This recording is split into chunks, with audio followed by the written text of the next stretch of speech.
ꯇꯥꯕꯤꯔꯤꯕꯁꯤꯡꯕꯨ ꯑꯍꯥꯟꯕꯃꯛꯇꯗ channel ꯑꯁꯤꯅ ꯏꯀꯥꯏ ꯈꯨꯝꯅꯖꯔꯤ꯫ ꯉꯁꯤ ꯃꯌꯥꯝꯒꯤ ꯃꯐꯝꯗ ꯈꯨꯗꯣꯜ ꯇꯝꯖꯒꯗꯧꯔꯤꯕ ꯋꯥꯔꯤ ꯑꯁꯤꯒꯤ ꯃꯃꯤꯡ ꯊꯥꯕꯨꯝ ꯇꯔꯥ ꯍꯥꯏꯅ ꯃꯤꯡꯊꯣꯜꯂꯤ꯫ ꯋꯥꯔꯤ ꯑꯁꯤ ꯉꯥꯟꯕ ꯃꯥꯏꯕꯝꯒꯤ ꯍꯩꯁꯤꯡꯕ ꯋꯥꯈꯜꯅ ꯌꯥꯝꯅ ꯅꯤꯡꯊꯤꯖꯅ ꯁꯦꯝꯒꯠ ꯁꯥꯒꯠꯄꯤꯔꯛꯄ ꯑꯗꯨꯒꯨꯝꯂꯕ ꯋꯥꯔꯤ ꯑꯃꯈꯛꯅꯤ꯫ ꯃꯌꯥꯝꯒꯤ ꯃꯐꯝꯗ ꯈꯨꯗꯣꯜ ꯇꯝꯖꯔꯤ ꯊꯥꯕꯨꯝ ꯇꯔꯥ꯫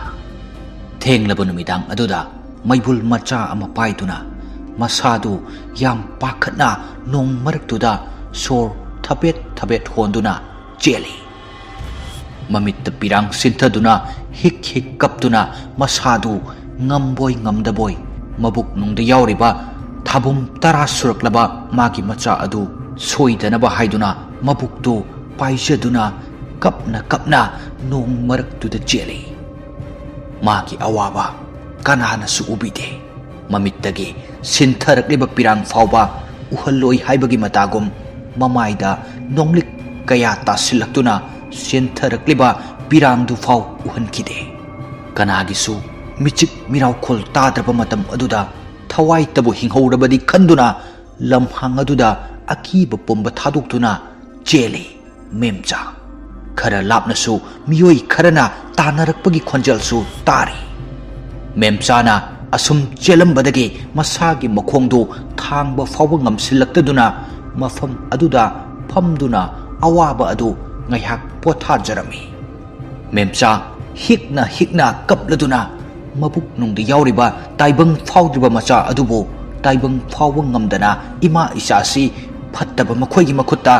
ꯇꯥꯈꯤꯒꯗ꯭ꯔꯥ ꯈꯟꯗꯨꯅ ꯌꯥꯝꯅ ꯋꯥꯅ ꯀꯞꯆꯔꯤ꯫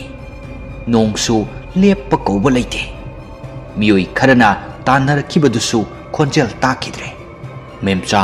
ꯇꯞꯅ ꯇꯞꯅ ꯍꯧꯒꯠꯇꯨꯅ ꯃꯃꯥꯏꯗꯨ ꯉꯥꯏꯍꯥꯛ ꯀꯣꯏꯂꯩ ꯂꯩꯗꯨꯅ ꯌꯦꯡꯉꯤ꯫ ꯀꯅꯥꯁꯨ ꯎꯗ꯭ꯔꯕ ꯑꯗꯨꯗ ꯇꯞꯅ ꯆꯠꯄ ꯍꯧꯏ꯫ ꯈꯔ ꯆꯠꯄ ꯍꯧꯔꯛꯄꯗ ꯏꯈꯪ ꯈꯪꯍꯧꯗꯅ ꯅꯨꯄꯤ ꯑꯃꯅ ꯌꯥꯝꯅ ꯀꯟꯅ ꯃꯦꯝꯆꯥ ꯍꯥꯏꯅ ꯀꯧꯔꯛꯏ꯫ ꯃꯦꯝꯆꯥ ꯃꯅꯤꯡ ꯍꯥꯏꯐꯦꯠ ꯂꯩꯊꯣꯛꯂꯝꯂꯒ ꯆꯦꯟꯒꯦ ꯇꯧꯏ꯫ ꯑꯗꯨꯕꯨ ꯃꯤꯑꯣꯏ ꯑꯃꯅ ꯃꯃꯥꯡꯂꯣꯝꯗꯒꯤ ꯃꯦꯝꯆꯥꯒꯤ ꯃꯁꯝ ꯑꯗꯨ ꯇꯥꯞ ꯂꯥꯎꯅ ꯄꯥꯏꯗꯨꯅ ꯆꯤꯡꯂꯤ꯫ ꯃꯦꯝꯆꯥ ꯂꯩꯃꯥꯏꯗ ꯂꯥꯎꯅ ꯐꯝꯗꯈꯤ꯫ ꯃꯦꯝꯆꯥꯒꯤ ꯃꯅꯥꯛ ꯅꯛꯅ ꯃꯅꯦꯝꯄꯣꯛ ꯁꯈꯤꯅ ꯍꯥꯏꯔꯛꯏ, "ꯅꯪꯒꯨꯝꯕꯤ ꯀꯩꯁꯨ ꯂꯩꯇ꯭ꯔꯕꯤ ꯄꯤꯗꯠ ꯄꯥꯗꯠꯄ ꯑꯃꯅ ꯑꯩꯒꯤ ꯏꯃꯧ ꯍꯥ, ꯑꯗꯨꯒ ꯍꯧꯖꯤꯛ ꯃꯃꯥ ꯑꯣꯏꯒꯗꯧꯔꯦꯅ ꯍꯔꯥꯎꯔꯤꯕ꯫ ꯃꯃꯥꯡꯗꯁꯨ ꯑꯉꯥꯡ ꯑꯣꯏꯈꯤꯗꯅꯕ ꯑꯗꯨꯁꯨ ꯑꯩꯅ ꯃꯥꯏꯕꯤ ꯀꯕꯣꯛ ꯂꯩ ꯇꯧꯔꯒ ꯑꯉꯥꯡ ꯑꯗꯨꯕꯨ ꯑꯩꯅ ꯂꯣꯏꯁꯤꯟꯈꯤꯕꯅꯤ꯫ ꯍꯧꯖꯤꯛꯁꯨ ꯅꯃꯥ ꯅꯆꯥ ꯄꯨꯟꯅ ꯂꯣꯏꯁꯤꯜꯂꯒꯗꯕꯅꯤ꯫ ꯅꯪꯒꯤ ꯅꯨꯄꯥ ꯑꯩꯒꯤ ꯏꯆꯥꯗꯨꯗꯁꯨ ꯃꯃꯥ ꯑꯩꯅ ꯋꯥ ꯃꯌꯥꯝ ꯑꯃ ꯇꯝꯁꯤꯟꯗꯨꯅ ꯅꯪꯕꯨ ꯎꯅꯤꯡꯗꯕꯗꯒꯤ ꯊꯕꯛ ꯃꯐꯝꯗ ꯂꯩꯈ꯭ꯔꯦꯗꯅ ꯃꯁꯤꯇꯕꯨ ꯇꯥꯅꯅꯕ ꯑꯩꯅ ꯂꯣꯏꯅ ꯁꯤꯜꯂꯤꯕꯅꯤ꯫ ꯍꯧꯖꯤꯛꯇꯤ ꯏꯈꯨꯠ ꯆꯥꯕꯤ ꯑꯃ ꯑꯩꯅ ꯊꯤꯔꯒ ꯏꯃꯧ ꯑꯣꯏꯅ ꯅꯨꯡꯉꯥꯏꯅ ꯂꯩꯃꯤꯟꯅꯔꯒꯦ꯫ ꯑꯅꯦꯝꯕ ꯊꯥꯛꯇ ꯂꯩꯕ ꯅꯪꯅ ꯑꯋꯥꯡꯕ ꯊꯥꯛ ꯋꯥꯡꯕ ꯄꯥꯝꯂꯗꯤ ꯃꯁꯤꯇꯕꯨ ꯑꯗꯨꯝ ꯇꯥꯖꯕ ꯇꯥꯕꯅꯤ꯫ ꯃꯃꯥ ꯑꯣꯏꯅꯤꯡꯕꯒꯤ ꯅꯨꯡꯉꯥꯏꯕꯗꯣ ꯍꯧꯖꯤꯛꯇꯤ ꯐꯪꯂꯔꯣꯏꯅꯦꯀꯣ꯫ ꯃꯃꯥꯡꯗ ꯅꯍꯥꯛꯅ ꯅꯆꯥ ꯐꯪꯒꯅꯤ ꯈꯟꯗꯨꯅ ꯍꯔꯥꯎ ꯍꯔꯥꯎ ꯇꯧꯖꯕꯗꯣ, ꯑꯗꯨꯒ ꯑꯉꯥꯡꯁꯤ ꯀꯥꯏꯈ꯭ꯔꯕ ꯀꯥꯟꯗ ꯑꯩꯅ ꯅꯨꯡꯉꯥꯏꯅ ꯅꯪꯅ ꯀꯞꯆꯕꯗꯣ ꯑꯩꯅ ꯅꯣꯛꯅ ꯅꯣꯛꯅ ꯌꯦꯡꯖꯕ꯫ ꯍꯧꯖꯤꯛ ꯊꯥꯕꯨꯝ ꯇꯔꯥ ꯁꯨꯔꯕ ꯅꯆꯥꯗꯨꯒ ꯄꯨꯟꯅ ꯅꯃꯥ ꯅꯄꯥꯒꯤ ꯅꯥꯛꯇ ꯅꯨꯡꯉꯥꯏꯅ ꯂꯩꯔꯨꯔꯣꯅꯦꯀꯣ." ꯃꯦꯝꯆꯥ ꯃꯅꯦꯝꯅ ꯉꯁꯥꯏꯗꯒꯤ ꯉꯥꯡꯂꯤꯕ ꯋꯥꯔꯤ ꯄꯨꯝꯕ ꯇꯥꯔꯕ ꯃꯇꯨꯡꯗ ꯃꯦꯝꯆꯥꯗꯨ ꯃꯃꯤꯠ ꯑꯗꯨ ꯄꯤꯔꯥꯡꯇꯅ ꯊꯠꯂꯤ꯫ ꯃꯆꯤꯟꯗꯨꯅ ꯍꯥꯏꯐꯦꯠ ꯆꯤꯛꯂꯗꯨꯅ ꯅꯣꯛꯐꯦꯠ ꯇꯧꯔꯒ ꯃꯅꯦꯝ ꯁꯈꯤꯗ ꯑꯁꯨꯝꯅ ꯍꯥꯏꯔꯛꯈꯤ, "ꯅꯨꯄꯤ ꯑꯃ ꯑꯣꯏꯔꯒ ꯃꯤꯅꯨꯡꯁꯤ ꯑꯗꯨꯛ ꯌꯥꯝ ꯂꯩꯇꯕ, ꯏꯃꯤꯠꯁꯤꯗ ꯏꯆꯥ ꯎꯖꯔꯅꯤ ꯈꯟꯗꯨꯅ ꯃꯇꯝ ꯄꯨꯝꯕꯗ ꯍꯔꯥꯎ ꯍꯔꯥꯎ ꯂꯩꯖꯕ ꯅꯪꯒꯤ ꯑꯣꯠ ꯅꯩꯕ ꯁꯔꯩꯗꯨ ꯈꯥꯡꯅ ꯈꯥꯡꯅ ꯑꯋꯥꯕ ꯄꯨꯝꯕ ꯂꯣꯠꯁꯤꯟꯗꯨꯅ ꯇꯥꯏꯕꯪ ꯐꯥꯎꯗ꯭ꯔꯤꯕ ꯏꯆꯥꯁꯤꯒꯤ ꯈꯜꯂꯒ ꯈꯥꯡꯗꯨꯅ ꯂꯩꯈꯤꯕꯅꯤ꯫ ꯍꯌꯦꯡ ꯑꯩꯅ ꯂꯩꯈꯤꯗ꯭ꯔꯕ ꯇꯨꯡꯗ ꯅꯈꯣꯏꯕꯨ ꯑꯩꯅ ꯀꯩꯗꯧꯔꯛꯀꯦ ꯍꯥꯏꯕꯗꯨ ꯌꯦꯡꯉꯨ꯫ ꯅꯣꯏꯅ ꯑꯩꯉꯣꯟꯗ ꯇꯧꯔꯤꯕꯁꯤꯗꯒꯤ ꯍꯦꯟꯅ ꯑꯩꯅ ꯍꯦꯟꯅ ꯇꯧꯔꯛꯄꯗꯨ ꯌꯦꯡꯉꯨ꯫ ꯅꯨꯄꯤ ꯑꯃ ꯑꯣꯏꯔꯒ ꯅꯨꯄꯤꯒꯤ ꯑꯋꯥꯕ ꯈꯪꯗꯕ ꯅꯪꯗꯤ ꯃꯄꯣꯛ ꯈꯨꯗꯤꯡꯗ ꯅꯃꯤꯠꯇ ꯅꯆꯥ ꯎꯕ ꯐꯪꯗꯕ ꯑꯣꯏꯌꯨ꯫ ꯄꯤꯕꯨꯛ ꯅꯨꯡꯗ ꯌꯥꯎꯔꯤꯕ ꯏꯆꯥꯁꯤꯅ ꯈꯪꯕ ꯑꯣꯏꯁꯅꯨ." ꯑꯁꯨꯝꯅ ꯍꯥꯏꯔꯛꯈꯤ꯫ ꯋꯥꯍꯩꯗꯨ ꯇꯥꯕꯗ ꯁꯈꯤꯅ ꯃꯦꯝꯆꯥꯒꯤ ꯃꯃꯥꯏꯗ ꯁꯥꯐꯨ ꯀꯟꯅ ꯃꯃꯥꯏꯗꯨꯗ ꯈꯨꯄꯥꯛꯅ ꯊꯥꯏ꯫ ꯑꯗꯨꯒ ꯃꯁꯝꯗꯨ ꯄꯥꯏꯗꯨꯅ ꯆꯤꯡꯏ꯫ ꯁꯈꯤꯅ ꯄꯨꯔꯛꯂꯤꯕ ꯅꯨꯄꯥ ꯈꯔꯗꯨꯗ ꯑꯁꯨꯝꯅ ꯍꯥꯏꯔꯛꯏ, "ꯍꯦ, ꯅꯈꯣꯏ ꯀꯔꯤ ꯌꯦꯡꯗꯨꯅ ꯂꯩꯔꯤ? ꯂꯥꯎ, ꯅꯨꯄꯤꯁꯤ ꯂꯣꯏꯁꯤꯟꯈꯣ, ꯑꯗꯨꯒ ꯀꯅꯥꯁꯨ ꯈꯪꯉꯣꯏꯗꯕ ꯃꯐꯝ ꯑꯃꯗ ꯐꯨꯝꯖꯤꯟꯈꯣ." ꯑꯁꯨꯝꯅ ꯍꯥꯏꯔꯝꯃꯤ꯫ ꯅꯨꯄꯥ ꯑꯅꯤ ꯑꯍꯨꯝ ꯑꯗꯨ ꯃꯦꯝꯆꯥꯒꯤ ꯃꯅꯥꯛ ꯇꯝꯅ ꯆꯪꯁꯤꯜꯂꯛꯏ꯫ नुपा अमना खरा चाव चैतुप अमा पाइदुना मेमचा की मबुक्ता साफु कन्न कनसिले मेमचा इमा हाइदुना लाइमाइ ताकी लाइमाइदा थरो मारो ओंदुना अवा चैना खांगनी असुमन तौरिङैदा अमुक मकोक्ता कनसिलै मेमचा हौजिक्ति मसादो इहिंग नाहिंग सारे मसादो येंहैद्रे मयादगी ईसु lamp लैतना तारक्ले ममित अदुसु पांगबा ngamboi ngamdaboi tauruduna sakhida mamit kharap yenglaki memcha aroiba yahip oirakadore sor thabet holakle sakhina oi loisinabato matam thengkini nupa aduna amuk makokta kansilai khudakta memcha mafam aduda aroiba yahip tanki sakhiga lakminariba nupa kharaduna lamhangsil taurasi aduga phumjin khrasi kanasu chingnaroidaba mongda tausi haiduna hainarei kanade swaida taurasi aduga phumjilasi asumna haiduna khonglei thuna tauduna memcha leirol nungda phumjinki nongsu tapna churaklambadagi akhak arauga loinana henna kanna tarklami memcha ki mathakta leibak sum thadarakpada makoki mapa adu yorei nupa amana mamai duda leibak haidage tawbada memcha adu mamit panglaga nokphet tawraga yenglaga lerami tawriba mawngdu ubada nupa adu khangprek khangduna kanna laurai manakta leiriba nupa ataina kaidore hanglai sakhina su kaidore ibungo hairaki matam maduda nupa aduna yamna pakatna tawriba kom aduda wadi ngangdana makhut thinduna takli mayam su sangsinduna yengubada karisu tawrumde mayam punduna khonglei thuna phumjinbadusu loisinki aduga makhoi mayum tamna lai lambida halakpada sakhina ngasigi tawriba thabak asi jin ani kangba yade ko aikhoi khakta khangnasi icha nupa dasu khanganba yade hairi nupa ani aduna su hoi imasi asum hairaki sakhi wa makha tana asum hairaki hausikti nuwaire yamna wai sangle ibungo ibol kanade luhongba thujana batausi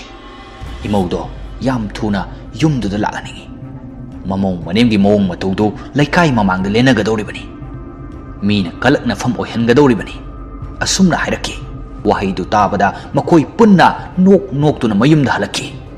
numit tuma haukre mathangi numit ni sakhi gi machanupa rabaina mayum halaklaga mama da magi nupi memchabu hanglaklami matamduda sakhina saurap tawduna asumna hairaki ibungo nupi si ngangna saknaba yamna wai haida haijelurugana hekta kapsinai ngarang aina khara ngangubadagi yum thadokduna hekta chenki mabu phananaba hairubra haibabu ai oina phattaba tai rabaina adubu ima mana chalamgadoribasibu kadaidano sakhina karimta chalamloi mana bu kadaida chatgadorige mapam lamdamdasu magi ni haibada kanasu leitabadubo adum hanjaraksani maraina kaisu chalamoi mana bu kaida chatdorige mamagi wadu tabada rabai pungning khara nungairamde mamana asumna amuk haire kanade ibungo ma chaning su sasagi sanu nangi tamo ibohol ki masado masak su pasai sel su yamna pai madu ko oina chawna luhongna batausi aidi masi yamna nungsi imaudum oiningi mamagi wahi tarba matungda rabaina asumna hairaki ima memsado aigi nupini imagi na imo adugi sumatakta angang unagadabagi tha suchilaktuna angang unagadaba hayeng hangchita ngaisilaklabani nasu phangadoriba imana adugumba wadu taningde phana saurasu phana nungsidrasu namau nupini aina sum yengbada imana memsa si imau nupi oina khanba ngamde aina sum yengbada memsa si namau nupi oina khanba ngamde haibase ai khangi mama macha ani do wari sanaringai marakta khanghoudana radis syamna asumna hairaki ibungo sengna hairabada memsa si imau oiba pamde mana chaningba mafamda satsakisano nangi su noi tamo ibol gi machan nupi duga amuk chawna luhong thokpiraga loire kaino makhoidi awat apasu leite nungai yai phaba imungi machani aduga memsa de yengo mama mapasu leiba nate sengna hairabada pu pang sudaba masadi imau oiba pamde नुपान थंतनी वाखल तो असुमना हाइदुना चटकी राबईना mama सखीदा असुमना हाइरकी Seng खुमो इमा मेमचा कदाइदा चटकी मा yum थादोक्तुना चटकीबा नते नखोइना माबो yum असिदगी तांथोखिबने अई माबो फंगनबा थीनी असुमना हाइदुना चटकी मचाना चटकीबदु उरगा सखी नोकफेट तौरदुना असुमना हाइरकी थीरुरनो इबुंगो फंगलरोय नंगी मेमचादो असुमना हाइदुना नोकफेट तौना लेहवी असुमना मतम खरा होख्रे मेमचादी मयुमदसु लाखिद्रे थीबसु फंखिद्रे मेमचा मांखिबदै राबई ngасidi masa mathanta ningamjadaba pokjare mamang thakta memchada tawbikibadu ningsingluraga nungaitaba pokjai aduga rabai amadi memcha makhoi ani pakhang leisa oringagi wari mayam singdu ngasidi ningsing momon nokjai haukiba mayam du tapna ningsingi nongba rabai na mamanaba kharaga lam koiba laklami chak chanaba oina makoina asum lakpada lambi mapanda leiriba pukri achouba adudagi sanapun paibi nupi khara sing sokluraga mathakta karakpa adu rabai ga lakminariba sing aduna punna urami rabai gari gi thongnaw adudagi makuk tu lithoklaga leiriba mayam maraktudagi masak matau phajarabi masam joy thadaduna mamai khara paklap tawbi nupi duda munna yengi lakminariba amana asumna laknarei hais ngasidi aigi itaw rabai si nupi macha ama urubadai ngawkhra mali chado makhai munna yengida asumna haiduna mayamdu rabai da noksilai rabaina itaw asigi marak sidagi mamai khara pakpa masam sangba joy thadaduna chaliba nupi si ai pungang ngawre bai mamana ba amana amo nangna pamlagadi kok hairuraga loire keno asumna hairaduna gari dagi kumtharaklaga chaliba nupi mayam aduda ing tapna kawi ichal sing kainomta hangeba tunglomdagi nupa amana kaurakpadu nupi sing aduna punna maninglomda onthoraktuna yengi nupi amana kari haige ibung sing asumna hairaki nupa amana amok somda leiriba itausina ichal singi maraktagi apamba ama yawe hairi aduda ichal singi paukhumbu nupi amana kanano aikhoigi maraksidagi bo haina hangai nupa aduna amu asumda leiriba ichal asibuni asumna hairaki nupi aduna amu nupi khanba yamna hiko masak phajaba nupani na masak phajabi nupi khaliko ngasaidagi wari tariba nupi ani do tumin yengnaduna ikairap tawi nupi sing aduna tapna chatpa hoki nupa aduna amuk asumna hairi ado mingbu kari kauge amta khangjauge nupi aduna asumna amuk khumlai o memcha kaubane asumna haiduna nokna chatki nupa sing adusu makhoigi lakliba panthung adu tamna chatki numit adudagi yamna toina rabai khungang aduda lai mamanabi mayamdasu pauthang toina chele adubo thoidokna kanabadi phangde nupi singnasu memchada toina taklami memcha pakna yade adubo mamanabi mayamna haiba kanmanbadagi memcha rabai gi nungsi paukhum adu piki memcha na yare haibaga rabai asuki matik haraujai madugi matungdagi rabai amadi memcha toina unaki memcha na yamna toina hai tamo rabai aidi yamna lairaba machani adugi su matakta ima ipasu amata leitre ibok aswan bisina aibu yengsin biribasini sengna hairabada aidi pupang suba machanate aduga tamo rabai hoidi sel thum yamna paiba sanga yamna chauba ahal lamansu matik chana lei aduga aigidi yengo yamna khene tamo hoigi imungi ahal laman singnasu aibu imungdugi mau oiba pamloi nupi asina hairakpa wahi asi tabada rabaina asumna mu hairei adumna haino migi mi chapmanai karigi laira ina khunba khaiga doribano nungsibada moiga leiminagadabasu nattabasibo aigane nanga leiga doribase nangbu imaga leigi hairo asumna hairaki memcha nokphet tawi matam khara leiraga rabai mayumda halaki Rabai nahan makai thabak mafamda laikibani adubu ngasidi mayum chatningi ima ipasu udaba kuire haiduna mayumda halakibani macha halakpagi namidangdusu harau harau punna chak chaminaduna awa nungai wari sanarami asumna tauringaida marak thatna sakhina tapna masada kauri Rabai su kari haige ima asumna khumlei Sakhina nangi tamo ibholgi machanu pido maduda imau oige haina ramlabani ko masi aidi imau oiba yamna pami ing tapladana masakna masak phajariba ibungo nangbu kari khalige asumna hanglaki Rabaina ima madu ai yaba ngamloi ko aigi su khangnaba lei nakoi hayeng tungda sobjarakjani ko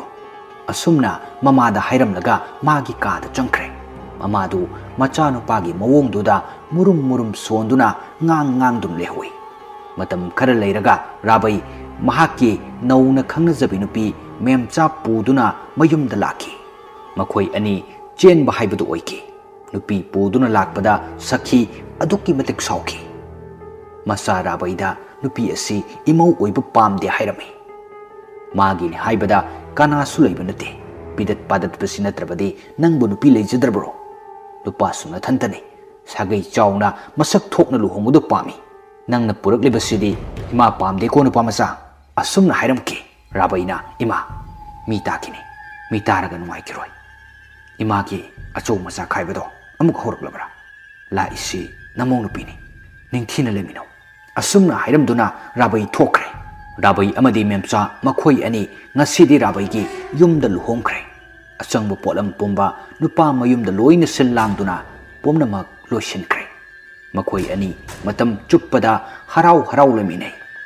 memcha matam pumbada awaba losinduna nungaiba sakphamda harau lei mapuroibana nungai ruidaba thabak amat taude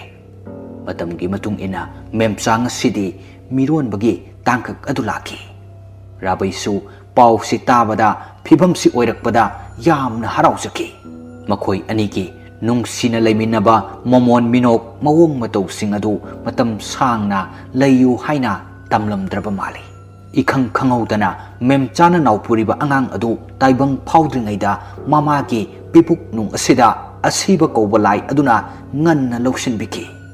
matam aduda memcha yamna kapsaki awabadu Rabaina themjinbiki asumna matam khara hokrabatungda Rabai office kagani haiba kawba makai yuda laisuraba mi ama haibadu oiraki minung sileitana memsabusu ot naiba yamna tawraki mamagi aranbo fam kayada thajaratuna yamna thina memchada chaibiki matam pumbada yumda kaya hanjilakte office ta chalaga office ta adum laithoki asumna lakibana matamgi matung in amuk memsa mirolaki Rabai asukki matik harausaki memsa bu yamna nungsijabagi tangkak amada amuk laki Rabaina memsa nang aibu lana logunuko matam kharadi nangbu aina wahankre ngasidagidi nangbu aina kaidongnungda wahalaroi asumna hairaki mapuroibagi wadu tabada memsana adumna haigano pomnamak aigi irani hairaki nungsi chanana pukmen paumainaduna awa nungai wari sanare adubu makhoi anigi nungai basi sangna layu hainadi tamlamdabana Rabai gi phonda call ama laki Rabai thawai khara nungai tana hoi haiduna phone adu tapna thami memchana kaidore haina hangaki Rabaina yamna nungai tana ai office ki thabaki aruba amana chatba yadre kharadi kuirani Jahi amani asumna hairaki wafam masida memsana kaidorage adubo phajana chalo aisu phajana leiramdoisidi karimata nuaitaba tawkono asumna haiduna leirami mathangi numitta Rabai magi nupi angang imung thadoktuna mahaki thabak adugi damakta chatki memsa su magi mapuroiba yaudana matam khara lelaki asumna jahi amagi matamdu haukibana Rabai chatiba thabaktu pomnamak loisilladuna ngasidi mayum halakne adubo mana halakpadadi magi memcha amadi macha adu imung aduda leibu ude harau harau nupi angang urani haiduna mayumda lakchakibani. Memsa leitrabada Rabai imung aduda ungduna lei. Sakhina masagi haksangdu nom duna kawi. Ibungo Rabai taburo nangbo. Rabai masadu khangprek khangna ima kaidore asumna hairaki. Sakhina nangbu ngasai halakpadagi nangi kada changlaga leikibadagi sungthok hek thoklaktabaduda kaidorabano haidana imana changlakdibani. Phana yamna su kawi adubu sungta hek tadabaduda kaidorabage nangbu nasadu ngamdarbro. Rabaina ima memsadu yam uningi mabu kadaida chalamgani. Sakhina ima su khangde mana thokpa lakjani asumna hairamlaga thoki. Rabai su magi kada lehawi. Rabai magi phondu puthokduna pung kaya tarabage haiduna yengi. Numidangki matam oiramle. Rabaina matam sidi yamna thenglamledana aidi ngasaidagi wakhal amada leirure. Asumna haiduna ai memsabu phangnanaba thidaba yade. Rabai su khangi mama Sakhina memsabu kaidounungda nungsiba ngamde haiba. Maki mamana yum asidagi tanthokpiramgani haibasu khangi. Adubu mama Sakhigi aronba thabaksing adudi Rabaina matamduda khangkibadi leite. Mathangi numittani Ibohol amadi magi machanupi makhoi ani Rabaigi yumda lai. Ani du lakpada Sakhina harau kausile. Aduga nungaiba wari watai kaya saduna leirami. Rabai su tumba hugallukduna makhada kumtharai. Rabai yumsi chekna mathak makha sabani. Rabai kumtharakpa ubada Ibohol gi machanupi thoibidu masadu mathum marang hawi momo nokjai. Rabai su makhoi gi manakta sangsillaktuna wari watai kaya sanarami. Matangduda Sakhina ibungo Rabai thoibiga nanga luhongnaba imana nangi tamo Iboholga walo sinarbaniko. Ibema thoibina su yarabani nakhoi gi afaba numit ama lepnagadabada mangairabani. Nangbu kari hainingbage. Matangduda Rabaina ima ai madu yaba ngamloi. Thoibida amuk onsinduna ai nupi thirabani. Nangdi laisabini nangbu tandro ai natrasu atopa pakhang mayam ama leibani. Nangbu nupa phangjadabadona nupi leiraba ingonda natradi nang nupa leitrabro asumna hairaki. Thoibi mamaidu ngangsang ngangna leiki. Wahi singsi tabada thoibi mamaidu nongkhatpa phawba ngamkide. Sakhina ibungo karinu nangna hairibadubo. Rabaina marak thatna ima aina hairisini ai luhongbase yaba ngamloi. Ai memsa phangnaba thikini asumna hairamnaga haugatuna chatki. Sakhina thoibida onsilaga ibema asumna takna kauraki. Thoibi wa amata ngangamdana mapanda thokre. Thoibi chatkibaga ikan kanadana tungda mangda mabung Ibohol su adumak chatkre. Memsa wakhal wana yum aduda lehwi. Matangduda Rabai mamagi manakta amuk changsillaktuna asumna hari. Ima ai thabak mafamda oina matam khara leirurage. Mafamduda leiraga ai memsabu thirurage. Asumna hairaki. Wafam asida Sakhina masabu yamna themjinbiki. Adubu Rabaina yaba kauba amata leitana mahakna ningjariba adumak chatki. Sakhidu wakhal yamna wana lehawi. Sakhi phone lokthokduna miyoi amada phone tawi. Ngaihak leiraga phone adu receive tawrai. Aduga nupiduna kaidori Sakhi asumna hairaki. Nupiduna hoi hairai. Sakhina ise hayengsi aigi yumda amukta lakpidaba yadre. Isega tanadaba yadaba wari khara leire. Isega ai wari khara sananingi. Nupiduna hoi laki kaidobagi lakloidoribano. Nache leiringaida inauna karigi wagadoribano. Ise hayeng soidana laki. Asumna haiduna phone adu thamnaki. Wari sanariba nupi asi atai kana sunate. Maibi kabok laini. Mathangi numita maibi kabok lai ayuk anganbada haina kibagi matung ina Sakhigi yumda lai. Sakhi amadi Radhesyam makhoi anisu sathoktana yum aduda leirami. Maibi kabok lai lakpa ubada anidu yamna harawi. Imungda kaushinduna wari watai kaya tawduna leirami. Sakhina asumna hari. Ise ꯑꯩꯒꯤ ꯏꯁꯥꯁꯤ ꯃꯦꯝꯆꯥꯕꯨ ꯃꯥꯅ ꯐꯪꯅꯅꯕ ꯊꯤꯅꯤ ꯃꯁꯤꯇ ꯍꯥꯏꯗꯨꯅ ꯂꯩꯈ꯭ꯔꯦ ꯏꯕꯣꯍꯜꯒꯤ ꯃꯆꯟꯅꯨꯄꯤ ꯊꯣꯏꯕꯤꯗꯨꯒ ꯂꯨꯍꯣꯡꯅꯕ ꯑꯩꯅ ꯍꯣꯠꯅꯕꯅꯤ ꯑꯗꯨꯕꯨ ꯃꯥꯅ ꯌꯥꯕ ꯀꯧꯕ ꯂꯩꯇꯦ ꯏꯆꯦꯅ ꯑꯃꯨꯛꯇ ꯂꯥꯏꯌꯦꯡꯕꯤꯗꯨꯅ ꯊꯣꯏꯕꯤꯗ ꯉꯥꯎꯅꯅꯕ ꯈꯔ ꯁꯤꯟꯕꯤꯌꯨ ꯃꯥꯏꯕꯤ ꯀꯕꯣꯛꯂꯩ ꯋꯥꯐꯝ ꯑꯁꯤ ꯇꯥꯕꯗ ꯍꯥꯏꯐꯦꯠ ꯅꯣꯛꯐꯦꯠ ꯇꯧꯔꯒ ꯑꯁꯨꯝꯅ ꯑꯃꯨꯛ ꯍꯥꯏꯔꯛꯏ ꯑꯗꯨꯗꯤ ꯇꯧꯅꯨꯗ ꯅꯆꯥꯗꯕꯨ ꯑꯗꯨꯒꯨꯝꯕ ꯊꯕꯛꯇꯨꯕꯨꯗꯤ ꯅꯆꯦꯗꯗꯤ ꯑꯔꯥꯏꯕꯅꯤ ꯑꯗꯨꯕꯨ ꯅꯆꯥꯅꯤ ꯅꯨꯡꯉꯥꯏꯇꯦ ꯑꯗꯨꯒꯤ ꯁꯔꯨꯛꯄꯨꯗꯤ ꯐꯖꯅ ꯊꯦꯝꯅꯧꯗꯨꯅ ꯌꯥꯅꯅꯕ ꯍꯣꯠꯅꯕꯅ ꯐꯠꯇ꯭ꯔꯣ ꯁꯈꯤ ꯎꯄꯥꯏ ꯂꯩꯇꯅ ꯍꯣꯏ ꯍꯥꯏꯕ ꯃꯇꯥꯒꯨꯝ ꯇꯨꯃꯤꯟꯅ ꯂꯩꯈꯤ ꯃꯥꯏꯕꯤ ꯀꯕꯣꯛꯂꯩꯅ ꯑꯁꯨꯝꯅ ꯑꯃꯨꯛ ꯃꯈꯥ ꯇꯥꯅ ꯍꯥꯏꯔꯛꯏ ꯅꯆꯥꯅꯨꯄꯥꯅꯗꯤ ꯋꯥꯔꯤ ꯄꯨꯝꯕ ꯈꯪꯗ꯭ꯔꯤꯕ ꯅꯠꯇ꯭ꯔꯥ ꯁꯈꯤꯅ ꯈꯪꯗ꯭ꯔꯤ ꯑꯩꯅ ꯇꯧꯕ ꯊꯕꯛꯄꯨ ꯀꯝꯗꯧꯅ ꯈꯪꯒꯗꯧꯔꯤꯕꯅꯣ ꯀꯕꯣꯛꯂꯩꯅ ꯁꯈꯤ ꯅꯪꯁꯦ ꯑꯉꯛꯄꯅꯤꯀꯣ ꯅꯪꯒꯤ ꯅꯆꯥꯅ ꯄꯨꯔꯛꯄ ꯅꯃꯧꯗꯨꯕꯨ ꯄꯥꯝꯗꯦ ꯍꯥꯏꯗꯨꯅꯕꯨ ꯍꯦꯛꯇ ꯄꯨꯟꯁꯤ ꯇꯦꯟꯁꯤꯟꯍꯟꯈꯤ ꯁꯈꯤꯅ ꯏꯆꯦ ꯑꯩꯗꯤ ꯇꯁꯦꯡꯅ ꯄꯥꯝꯗꯦ ꯍꯥꯏꯔꯤꯁꯤꯅꯤ ꯃꯗꯨ ꯅꯨꯄꯤꯗꯨ ꯃꯗꯨꯅꯅꯦ ꯑꯩꯅ ꯏꯆꯦꯒ ꯇꯥꯟꯅꯔꯒ ꯇꯧꯈ꯭ꯔꯤꯕ ꯃꯌꯥꯝꯗꯣ ꯃꯥꯒꯤꯗꯤ ꯃꯗꯨꯅ ꯍꯦꯛ ꯃꯇꯤꯛ ꯆꯥꯔꯕꯅꯤ ꯀꯕꯣꯛꯂꯩꯅ ꯅꯪꯒꯤ ꯊꯕꯛꯇꯨ ꯇꯧꯔꯨꯕꯗꯒꯤ ꯉꯁꯤꯗꯤ ꯑꯩꯁꯨ ꯈꯔꯗꯤ ꯅꯨꯡꯉꯥꯏꯔꯦꯗꯅ ꯑꯁꯨꯝꯅ ꯍꯥꯏꯅꯗꯨꯅ ꯄꯨꯟꯅ ꯍꯔꯥꯎ ꯍꯔꯥꯎ ꯅꯣꯛꯃꯤꯟꯅꯩ ꯀꯕꯣꯛꯂꯩꯅ ꯑꯃꯨꯛ ꯃꯈꯥ ꯇꯥꯅ ꯍꯥꯏꯔꯛꯏ ꯋꯥꯐꯝꯁꯤ ꯀꯅꯥ ꯀꯅꯥ ꯈꯪꯉꯤ ꯑꯁꯨꯝꯅ ꯍꯪꯂꯛꯄꯗ ꯁꯈꯤꯅ ꯀꯅꯥꯕꯨ ꯈꯪꯅꯦꯒꯦ ꯑꯩꯈꯣꯏ ꯏꯕꯣꯍꯜꯁꯤ ꯈꯛꯇꯅꯤ ꯈꯪꯂꯤꯕ ꯑꯇꯩ ꯀꯅꯥꯁꯨ ꯈꯪꯗꯦ ꯀꯕꯣꯛꯂꯩꯅ ꯋꯥꯐꯝꯁꯤ ꯆꯤꯟ ꯑꯅꯤ ꯁꯨꯔꯛꯄ ꯌꯥꯕ ꯅꯠꯇꯦꯀꯣ ꯀꯔꯤꯒꯨꯝꯕ ꯆꯤꯟ ꯑꯅꯤ ꯍꯦꯛ ꯀꯥꯡꯊꯣꯔꯛꯄ ꯃꯇꯝꯗ ꯑꯩꯈꯣꯏ ꯑꯋꯥꯕ ꯇꯥꯒꯗꯧꯔꯤꯕꯅꯤ ꯁꯈꯤꯅ ꯑꯃꯨꯛ ꯍꯥꯏꯔꯛꯏ ꯀꯩꯁꯨ ꯇꯧꯔꯣꯏꯗ ꯀꯔꯤꯃꯠꯇ ꯈꯜꯂꯨꯅꯨ ꯏꯆꯦꯁꯨ ꯅꯨꯡꯉꯥꯏꯅ ꯂꯩꯊꯣꯛꯄꯤꯌꯨ ꯋꯥꯈꯜ ꯑꯋꯥꯕ ꯑꯃꯠꯇ ꯈꯟꯕꯤꯔꯨꯅꯨ ꯑꯁꯨꯝꯅ ꯋꯥꯔꯤ ꯁꯥꯟꯅꯔꯤ ꯑꯗꯨꯒ ꯑꯁꯣꯝꯗꯅ ꯊꯣꯏꯕꯤ ꯐꯃꯨꯡꯗ ꯐꯝꯗꯨꯅ ꯊꯋꯥꯏ ꯋꯥꯅ ꯂꯩꯔꯝꯃꯤ ꯃꯍꯥꯛꯅ ꯔꯥꯕꯩꯕꯨ ꯌꯥꯝꯅ ꯄꯥꯝꯖꯈꯤꯕꯅꯤ ꯅꯨꯄꯤ ꯂꯩꯕ ꯅꯨꯄꯥ ꯑꯣꯏꯔꯕꯁꯨ ꯅꯝꯗꯅ ꯂꯩꯁꯤꯟꯒꯦ ꯐꯥꯎꯕ ꯈꯜꯂꯝꯕꯅꯤ ꯔꯥꯕꯩ ꯃꯈꯣꯏ ꯑꯅꯤ ꯑꯉꯥꯡ ꯑꯣꯏꯔꯤꯉꯩꯗꯒꯤ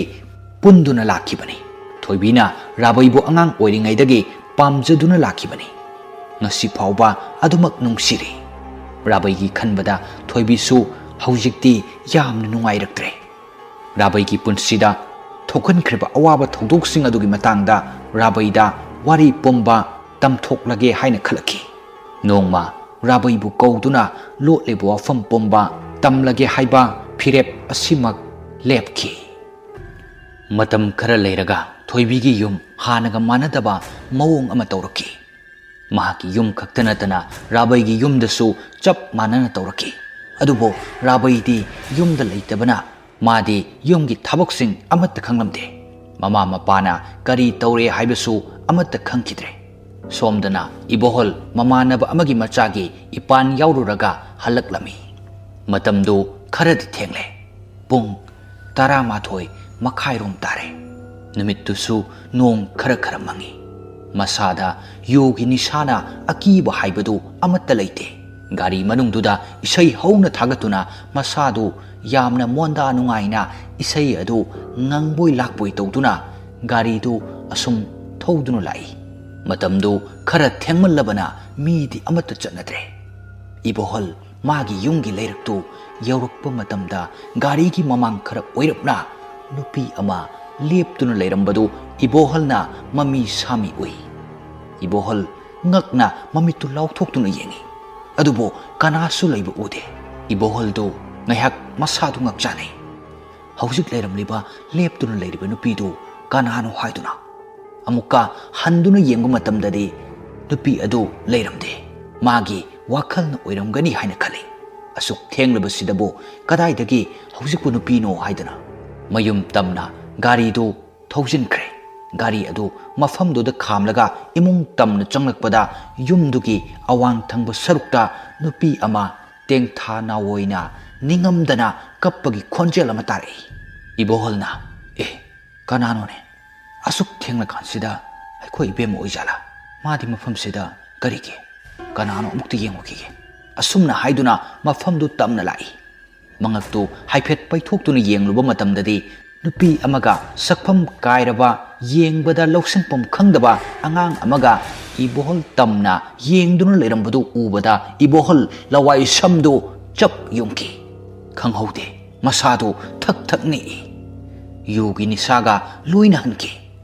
leptun leiriba nupi aduna iboholda nokphet tawraga yenglai ibohol masadu ariba sakti puthokladuna khonglei thuna imung tabu yauradi haiduna changge haiduna mamaidu onthorakpada maga yamna naknana mitka ngakchanana sakhum kairabi nupi ama leptuna leirambudu ubada ibohol khudakta gyan mangduna laimaida taki iboholna gyan tarakpa matamdadi magi phamungda hiptuna leiramai manakta maibi kabok leisu phamduna leiramai ibohol wakhal tarakpadu ubada maibi kabok leina asumna hanglaki nangbu ngarang kadai da chatbage sumangda taduna leiramai haine kari tawrage hairaki iboholna matau karamna aina mafam sida leiramaiba ibohol gi manaw nupana paukhum piraklami ngarang tamona gari do thaujilaklaga imungda phana kuina changlak mandrabaduda kaidawraba jano haina aina yengba matamda tamodi gyan mangduna taduna leiramai yudu yamna henjinadi thauno chatpa ngamda khai thaktuna laaga aduga sumang sita taduna leire haraki iboholna ha ngarang thakla sugyan phauti taida yum yorpadainina tawrise asumna hairami machin manawdu marai yetnaduna wari sanabadu ubada maibi kabok leina ise toklone noibo angang machadongna ibohol nangsu angang siga chapek manai nang ngamdre haina nanausina aikhoida laktuna tamlabadagi aisu lakpani farese nangsu farabanina aisu amuk chalage nachin nanaw lehoro aisu yum yobada thengkinabani asumna haiduna phamlambadagi chalage haiduna haifet haugali matangduda iboholna imamaibi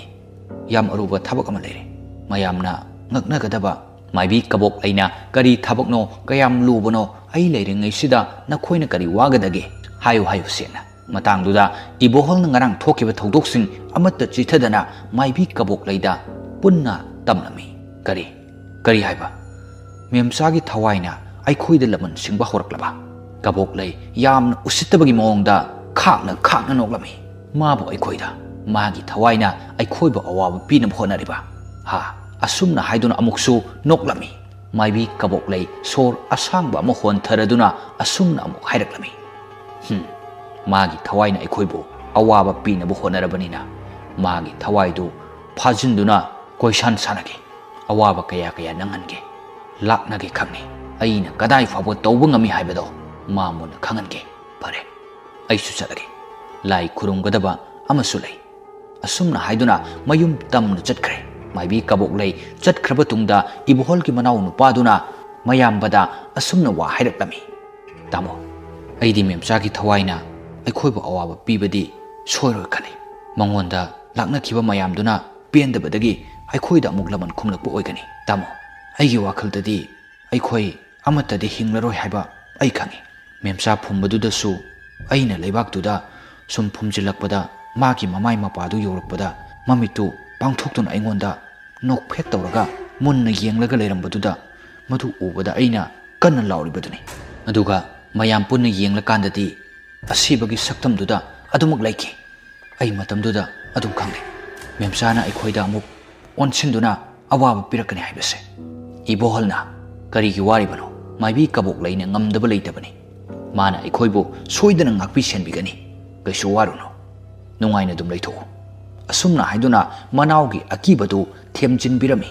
haijabagi wani iboholsu pakhatlibani kari tawrakkadage khanduna wakhal wana leiribani maibi kabok leisu yum yauraduna numidangda mana lai khurumbada changadaba polamsing loina langsinduna thamlami aduga wakhalda asumna khalami memsagi thawaina aikhoida akiba kya piraklaba khangni mabu aina kaidaugi yengo asumna haiduna lai khurumbagi matam ngaiduna leikre somda sakhidu phamung mathaktuda ningaidana tumri sakhigi mamangda nupi amana ima haiduna manakta sangsilaklami sakhina nokphet tawraga ibema thoibi asumna kauraki nupiduna sum sangsilakpadadi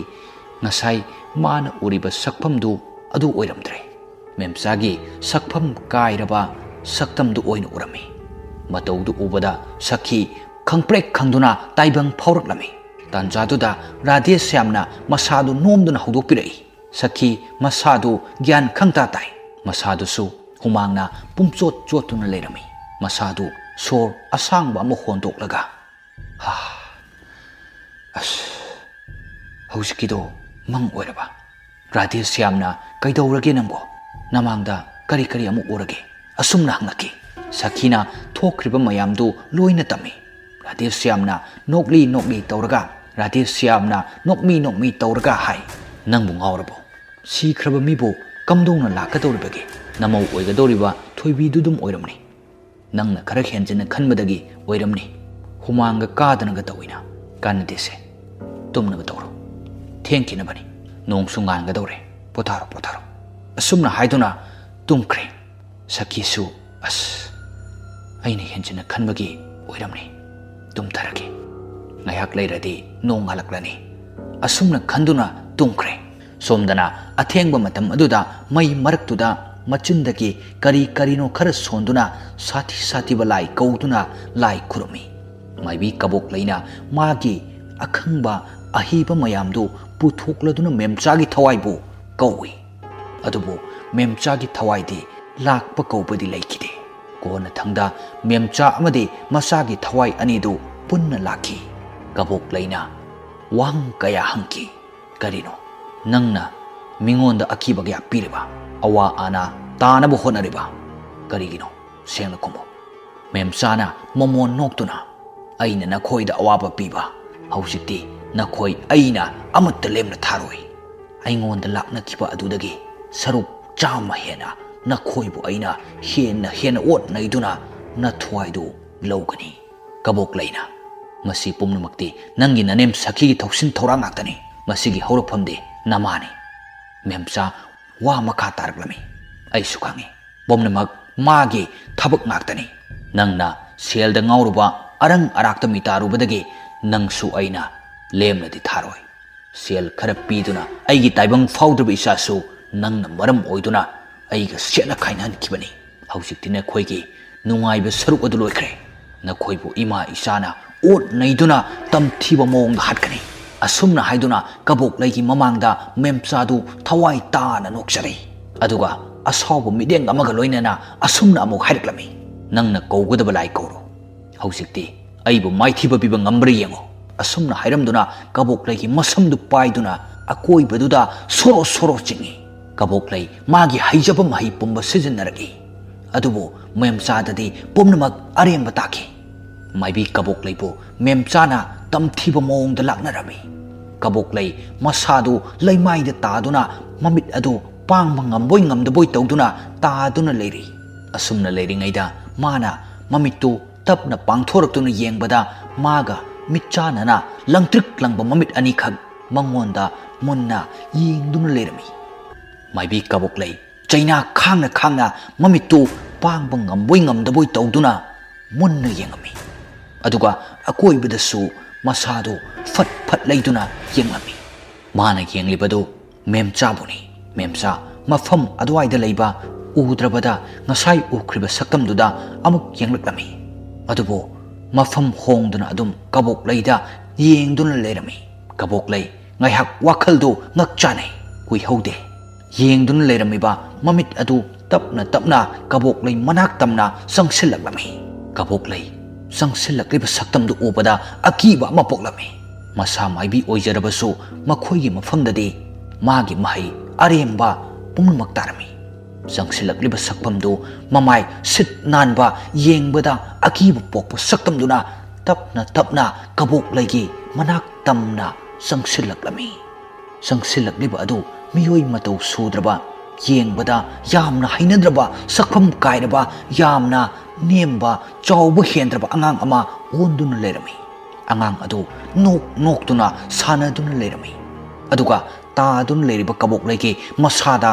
ꯇꯞꯅ ꯇꯞꯅ ꯅꯥꯟꯕꯣꯏ ꯈꯣꯠꯄꯣꯏ ꯇꯧꯗꯨꯅ ꯁꯥꯟꯅꯗꯨꯅ ꯂꯩ꯫ ꯑꯉꯥꯡ ꯑꯗꯨꯁꯨ ꯃꯈꯣꯡ ꯂꯩꯕꯥꯛ ꯇꯥꯕ ꯅꯠꯇꯦ, ꯄꯥꯏꯕꯣꯏ ꯆꯠꯄꯣꯏ ꯇꯧꯗꯨꯅ ꯁꯥꯟꯅꯔꯤꯕꯅꯤ꯫ ꯑꯁꯨꯝꯅ ꯁꯨꯝ ꯂꯩꯔꯝꯕꯗꯒꯤ ꯀꯕꯣꯛꯂꯩꯒꯤ ꯃꯁꯝꯗꯨ ꯄꯥꯏꯗꯨꯅ ꯁꯣꯔꯣ ꯁꯣꯔꯣ ꯆꯤꯡꯗꯨꯅ ꯑꯁꯣꯡꯕ ꯃꯔꯛꯇꯨꯗ ꯆꯪꯈꯤ꯫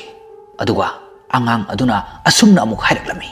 ꯅꯪꯅ ꯏꯃꯥ ꯑꯃꯗꯤ ꯑꯩꯕꯨ ꯃꯤꯅꯨꯡꯁꯤ ꯂꯩꯇꯅ ꯍꯥꯠꯈꯤꯕꯅꯤ꯫ ꯑꯩꯅ ꯇꯥꯏꯕꯪꯗ ꯈꯣꯡꯗꯥꯔꯛꯂꯒ ꯏꯃꯥ ꯏꯄꯥꯒꯤ ꯃꯈꯥꯗ ꯅꯨꯡꯉꯥꯏꯅ ꯆꯦꯟ ꯆꯣꯡꯗꯨꯅ ꯁꯥꯟꯅꯗꯨꯅ ꯀꯦꯖ ꯅꯧꯖꯗꯨꯅ ꯂꯩꯖꯒꯗꯕ ꯃꯇꯝꯗꯨ ꯌꯧꯁꯤꯜꯂꯛꯂꯕ ꯃꯇꯝꯗꯨꯗ ꯅꯪꯅ ꯏꯃꯥ ꯏꯆꯥꯁꯨ ꯃꯤꯅꯨꯡꯁꯤ ꯂꯩꯇꯅ ꯍꯥꯠꯇꯣꯛꯈꯤꯕ ꯍꯧꯖꯤꯛꯇꯤ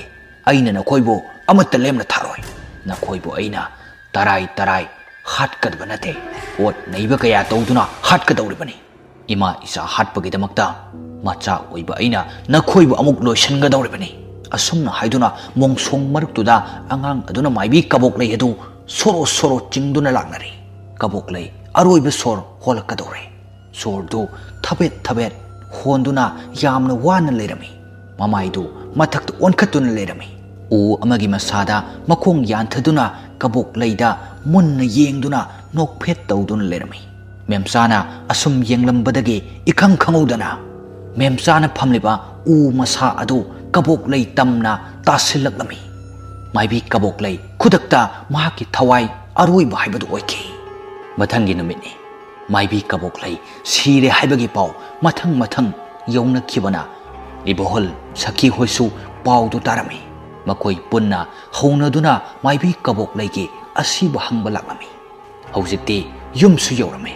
ꯃꯈꯣꯏꯁꯨ ꯃꯌꯥꯝꯅ ꯐꯝꯗꯨꯅ ꯂꯩꯅꯔꯤꯕ ꯑꯗꯨꯒꯤ ꯃꯔꯛꯇ ꯆꯪꯗꯨꯅ ꯐꯝꯗꯨꯅ ꯂꯩ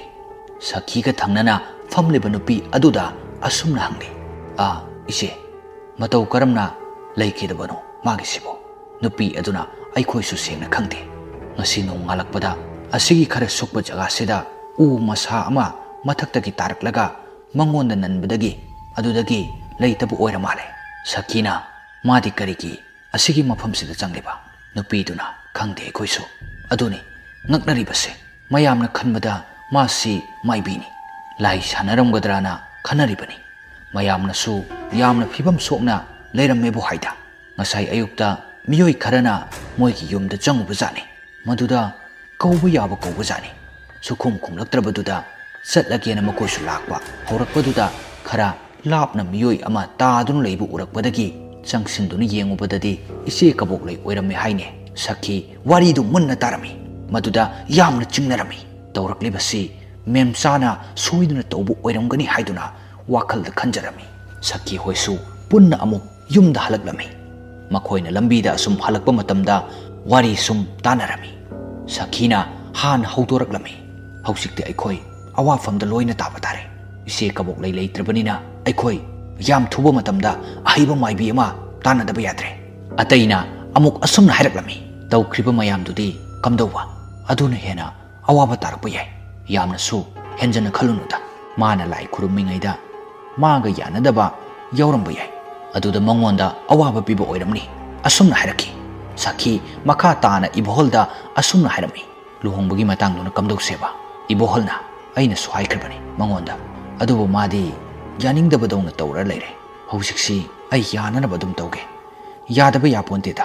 नहान इबुंगोराबैना खरा ngankhibadudagi मासी पुंगनिंग ओनख्रे अदुनानि सखीना इमौदु खरा थेमजरो अइसु इसादा हायख्रबनी असुमना वारी सानदुना लाकपना मयुम यौनकी निमिदांगी साक इसिंग लोइनदुना हुमांग सौई हायदुना राधेश्याम मपांदा हंगचित लांगब थोगलई मंगोलदा फमदुना ममांग इंखोलोमदा हाइफेट येंगलुबदा मी अमा लेपदुना मंगोंदा येंगदुना लेरिबा अदु उरमी राधेश्यामना ए करिनो सिदि असुमना हायदुना ममितु हाइफेट नोइरदुना अमुक येंगुबदा हंदक्ति लंगट्रिक लंगबा ममित अनि मंगोंदा येंगदुना लेरमी राधेश्याम मंगोंदा येंगलइबा मसक खंद्रब पोसक्तुदा मुन्ना येंगसिलमी इंखोलोमदगी अंगांग मचा अमा सकफम कायरबा येंगबदा अकीब ओइबा सकफम अमा राधेश्यामगी मनाक तमना चंगसिलकलमी मखोंदुसु लेबाक मखा तादे चटपोय पाइबोय तौदुना अंगांग अदु नोकली तौरगा चंगसिलई अदुगा राधेश्यामगी ममांग मक्तदा लेपतुना असुमना हायरकलमी ओय नुंगदांगसिदा नथंत लेरिबदुबो कीद्रो ममाय सिट नानबा अंगांगदी ओइबा सकफमदी लौसिंपम खंगदबा येंगबदा अकीब सकफम ओइबा अमना मागी ममांगदा लेपतुना वा nganglakpadu ubada राधेश्याम खुदक्ता ज्ञान मांगदुना लैमाइदा ताखी ngaiyak leiraga sakhi mapuroibagi manakta laklami adubo mapuroibadudi mapanduda hiplaga leiriba adu ubada sakhina mapansida oina tumla malene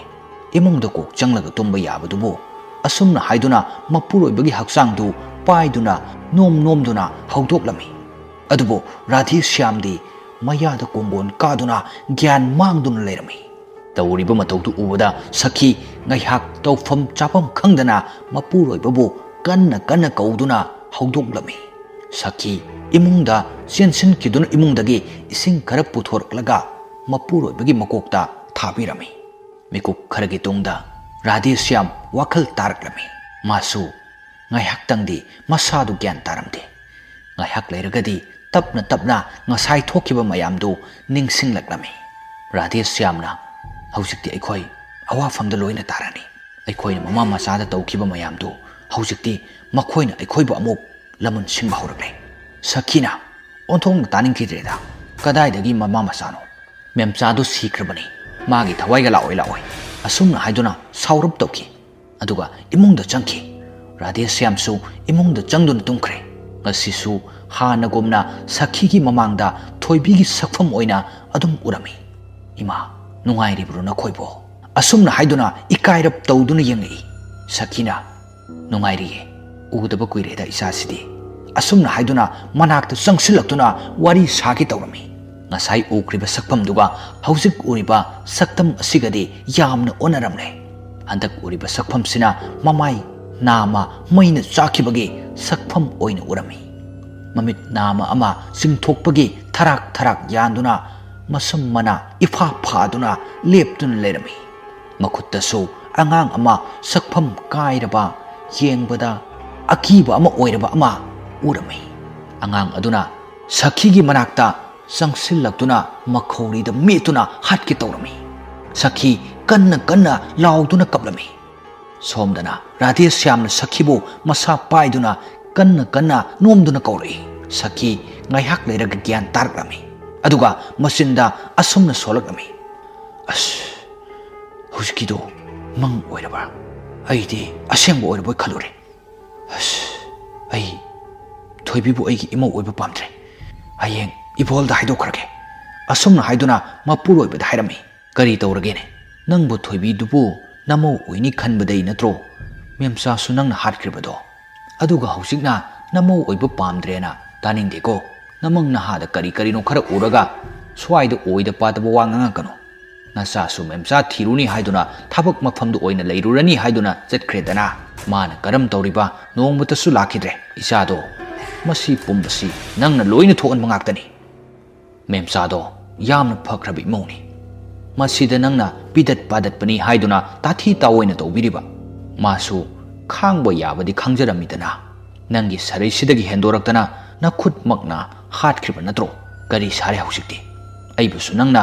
oida patabo wa mayam haijenduna aibusu wakal olhankiba natro nangi wa mayam du thajaruba aisi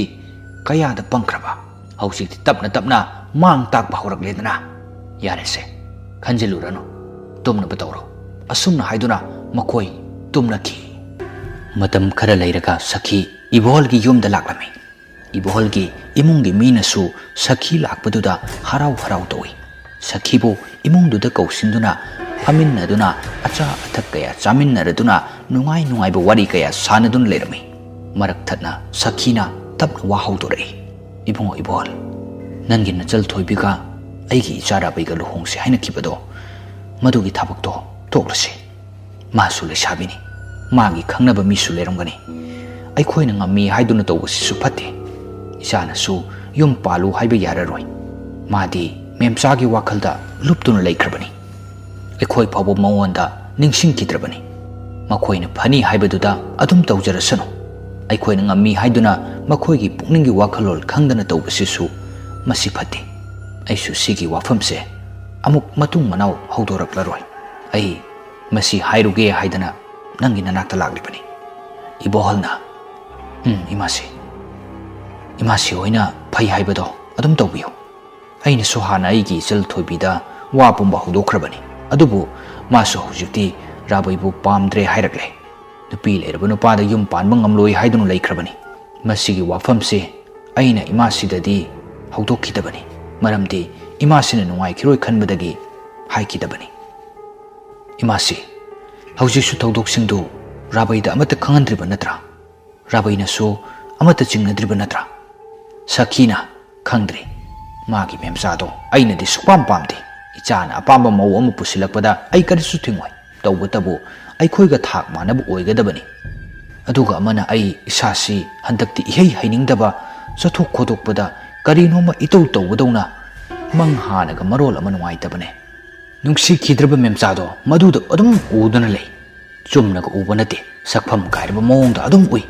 noina pabong nasu ngangbada loirabani wakhal charjat khanjelaga tumlabani na namang nahadadi kari no mayam ama ubu tabani haiduna aingonda nganglibani ne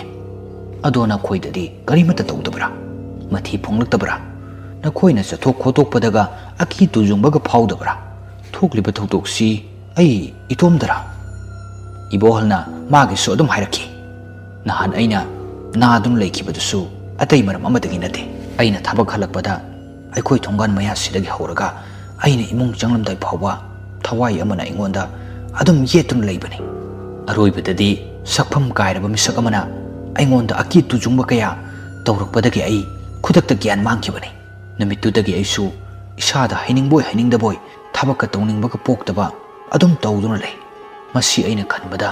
memchagi thawaina aikoida laman singlakpa soidana oiramgani aikoisu akhangba ahiba maiba ama tanaraga thabaksing asi punna loisinkhibana phani khali natragadi aikoi amata hingdawa mande aikoi soidana awafamda tagani aikoina awafamda tadringaida akhang ahi maiba ama tanabana phani Sakhina amu maduna pharani natradi aikoi pumba awafamda taba haibasi soidrabani ibohalna aduda yaroidaba ama yauri aduda lurisi Sakhina memsagira ibohalna mani hairaki Sakhina amu asumna wa makha taraklami madugidi karimata thudokna khanjilunu matamse paisana ngamdaba amata leitabani aikhoina wari pomba maiba aduda tamduna wari pomba khangan gadabani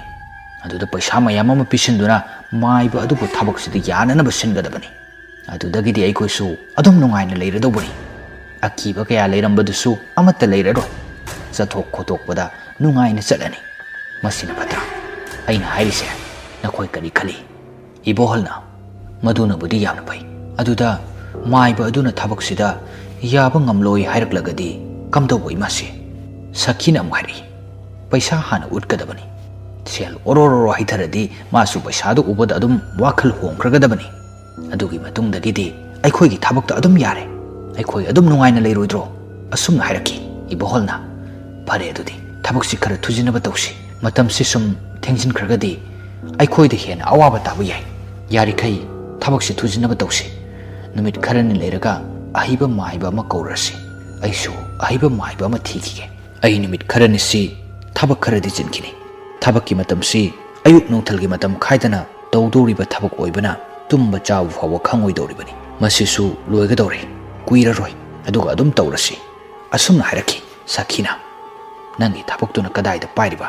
haujiksina ibohalna khara lapi jingdani paisa su chawkhraba tek tek tawraga leiribani Sakhina kari gi tek tek no nakhoina tawriba thabaktudi nupa thokpa thabaknina sel sum mayam ama phangba maduna phatro sel sum talibanena sum leiringaida nakhoi nayum panbagi matam henkhini ko ibohal nangbu nayum do panaba tawrone nangbu yum sida leirisi nakhoi nachinna ohum khaktani nupi duna lakladi sidagi hena harau leiroidro nungaina angang mangni sunate gyan tarone nangbo asum hairamki ibohalna nokphet tawduna as imasi sidi onthok wa mayam ama takpire kaidaginoda hojikpu luhongko matang chadre isal se hana magi amukta loisinkhige aduga aikoisu hongnaga tawrage asumna haidun noklami Sakhina pharese adudi aisu hannaba tawrage matamsi thengjin khrani asumna hairamlaga gari thauduna mayum tamna chatki ibohalna manau nupada onsilaktuna asumna hairami nang asomda pairiba thabak mafamduda amukta chaluso pochei khara wale haibani nangna amukta yengsiluso yam thengnadi hanjalakanu nangsu khangiba natra handak tawriba mayamse phajana chathoro asumna haiduna lehoi manau nupasu thabak mafam tamna chatki asomdana thoibi rabaida phone tawba lepte adubo rabainadi nongmata phone adu onglakpa kawba leite hanjin tawse adubo aremba pumnamak tai Matam phanayamdi koire thoibina rabaida asumna phone tawjabase thoibigi pukning marol ngasidi asengbado loina hairage khanduna tawjabani adubo rabainadi phone paikhalaktabana ngasisu phone tawba lepte ngasisu adum paidre thoibi masada wakhalama lai madudi thoibi rabaigi office ta chattuna maga oina thengnaraga wari pumba asi sabana farani haiduna khalamki somdana ibohol matam thengjillaklabaduda matha sarami manau nupa yumda hausik phawa hanjilaktabaduda lambida kari thoklabajano haiduna masadu yamna mi pairami manau nupana somda kamdori thabak mafamduda singmi singduga party tawruraga mayumda halagrami matamsu kharadi thenge lamsu kharadi lamnai makoina thabak loriba jaga dusu chingya oibana isuk sui mi kaya tabanate mafamduda yum ama ani khakta tabani mafamdusu mai amata thanade mai uriba haibabu gari gi maingal du khaktani mayamba iboholna phone tawraklami manau nupaduna fat paikhali iboholna he thengene nangbo kayorage matam phate haibasi nang khangi natro manau nupana hoi tamo ai lae yorokadore iboholna yaradi khara thun laone asumna haiduna phone thamnaki somdana manau nupadu nisagi mayaina akiba haibadu masada kaya thoidokna phauramte gari adusu isai hauna thagatuna yamna monda nungaina thoduna lai asumna thoduna lakbana jingi lambi su loisilakadore loiramdai lambi aduaida khanghaudana gari adu yarakte gari ki start adu hanjin hauna na bhonarami adubo aremba tai tomba gari adugi mapanda thoglaklaga gari adubo phone gi flash thanduna semli mana asum semlingai matam aduaida haipet miyoi ama chenkibadona tawkibadu urami tomba flash tu akoiba aduda koilei leiduna tharaga yengi adubo kanasu leiba uramde as ai ki wakhan oirambu yaida sat losinama tawke matam si sum thengjilakpasida asumna haiduna makha taana yenglami gari do asum semlingai matam aduda kadaidagino khangdaba angang amana kappagi khonjal taraklami tomba mamaidu amuk leithoktuna yengi kaplamba angang adu kappagi khonjal takide tomba masadu haipet kirap tawi adubo thoidokna kiba haibadudi oiramde amuk nupi amana yamna ningamdana tengthana oiba ningamdana kappa adu tomba hausikti fajana taraklami mamaidu leituna kapliba khonjal adubo kadomdano haiduna yengduna lei magi mamang khara oirapna miyoi ama lepagi sakpham adu urami tomba mamit adu choithoktana munna yengduna lei sakpham adu su machi amata lengdana lei thaliba flash adu lepliba sakpham adomda onsinduna yenguba matamdadi hausikti light mangal duna fajana ure sakpham adu urubadagi tomba masadu khangprek khangi yogi nishaga khangan hale mangonda munna yengdun leiramiba sakpham adu yengbada yamna akiba pokba sakpham aduna mamai pumba loina khumjin kiduna makhong adusu leibak makha tadana paiboi lepoi tawduna leirami mamai adusu ikhengtana thallaba mamit nama simthokpagi mawongda tawduna tharak yanduna mangonda yengduna leiriba adu ubada tomba mafamdu thadoktuna chenki mana chenkiba mafamdusu chinglomda chensenki tombana asum chelakpana masadu ware haiduna ukhong amagi makhada phamduna lei mana asum phamlingai mathak lomdagi magi lengjumda mahi ama tap tarakpagi makhol ama taraklami tomba tarakliba mahiru paidunu yengobada chanap lawba ma oirami tomba mamaidu mathak lomda haipet thangatunu yengoba matamda nupi ama u masada phamduna leirambadu ubada tomba kanna lauduna amuk chenki mana asum kanna chelakpada lokha amada tasinki tomba masado hausikti yamna fibam sokle chatpa phawba ngamsilaktre lok manung aduda tomba yamna wana asokpadubu paijaduna anaba adubu khangjarami tombana leiriba akoibida nupi amana yamna harauna nokpagi khonjal ama taraklami tomba masak udaba sakpam aduda asumna lauduna harami nang kanano aibu karigi awafamda tahalibano ꯑꯩꯅ ꯅꯪꯉꯣꯟꯗ ꯀꯔꯤ ꯑꯔꯥꯟꯕ ꯇꯧꯈꯤꯕꯅꯣ? ꯑꯩꯕꯨ ꯑꯁꯨꯛ ꯋꯥꯅ ꯂꯥꯛꯅꯕꯒꯤ ꯃꯍꯨꯠꯇ ꯑꯩꯒꯤ ꯊꯋꯥꯏꯁꯤ ꯑꯣꯏꯅ ꯃꯥꯡꯍꯟꯕꯤꯔꯣ, ꯑꯁꯨꯝꯅ ꯍꯥꯏꯗꯨꯅ ꯂꯥꯎꯔꯛꯈꯤ꯫ ꯁꯛ ꯎꯗꯕ ꯁꯛꯐꯝ ꯑꯗꯨꯅ ꯑꯁꯨꯝꯅ ꯍꯥꯏꯔꯛꯈꯤ, ꯅꯈꯣꯏ ꯃꯁꯦꯜ ꯃꯥꯟꯅꯗꯨꯅ ꯑꯩꯕꯨ ꯂꯧꯇꯨꯅꯔꯒ ꯍꯥꯠꯈꯤꯕ, ꯅꯈꯣꯏꯕꯨꯁꯨ ꯑꯩꯅ ꯑꯃꯃꯝꯇ ꯂꯦꯝꯅ ꯊꯥꯔꯣꯏ꯫ ꯑꯁꯨꯝꯅ ꯍꯥꯏꯔꯗꯨꯅ ꯊꯋꯥꯏ ꯑꯗꯨ ꯇꯣꯝꯕꯒꯤ ꯃꯃꯥꯡꯗ ꯎꯍꯜꯂꯛꯏ꯫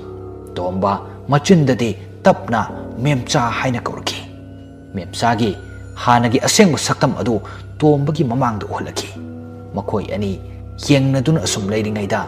ꯇꯣꯝꯕꯒꯤ ꯃꯈꯣꯡ ꯑꯗꯨ ꯀꯅꯥꯅꯣꯃꯅ ꯄꯥꯏꯗꯨꯅ ꯆꯤꯡꯈꯤ꯫ ꯇꯣꯝꯕ ꯃꯈꯣꯡꯂꯣꯝꯗ ꯑꯃꯨꯛ ꯌꯦꯡꯂꯛꯈꯤ꯫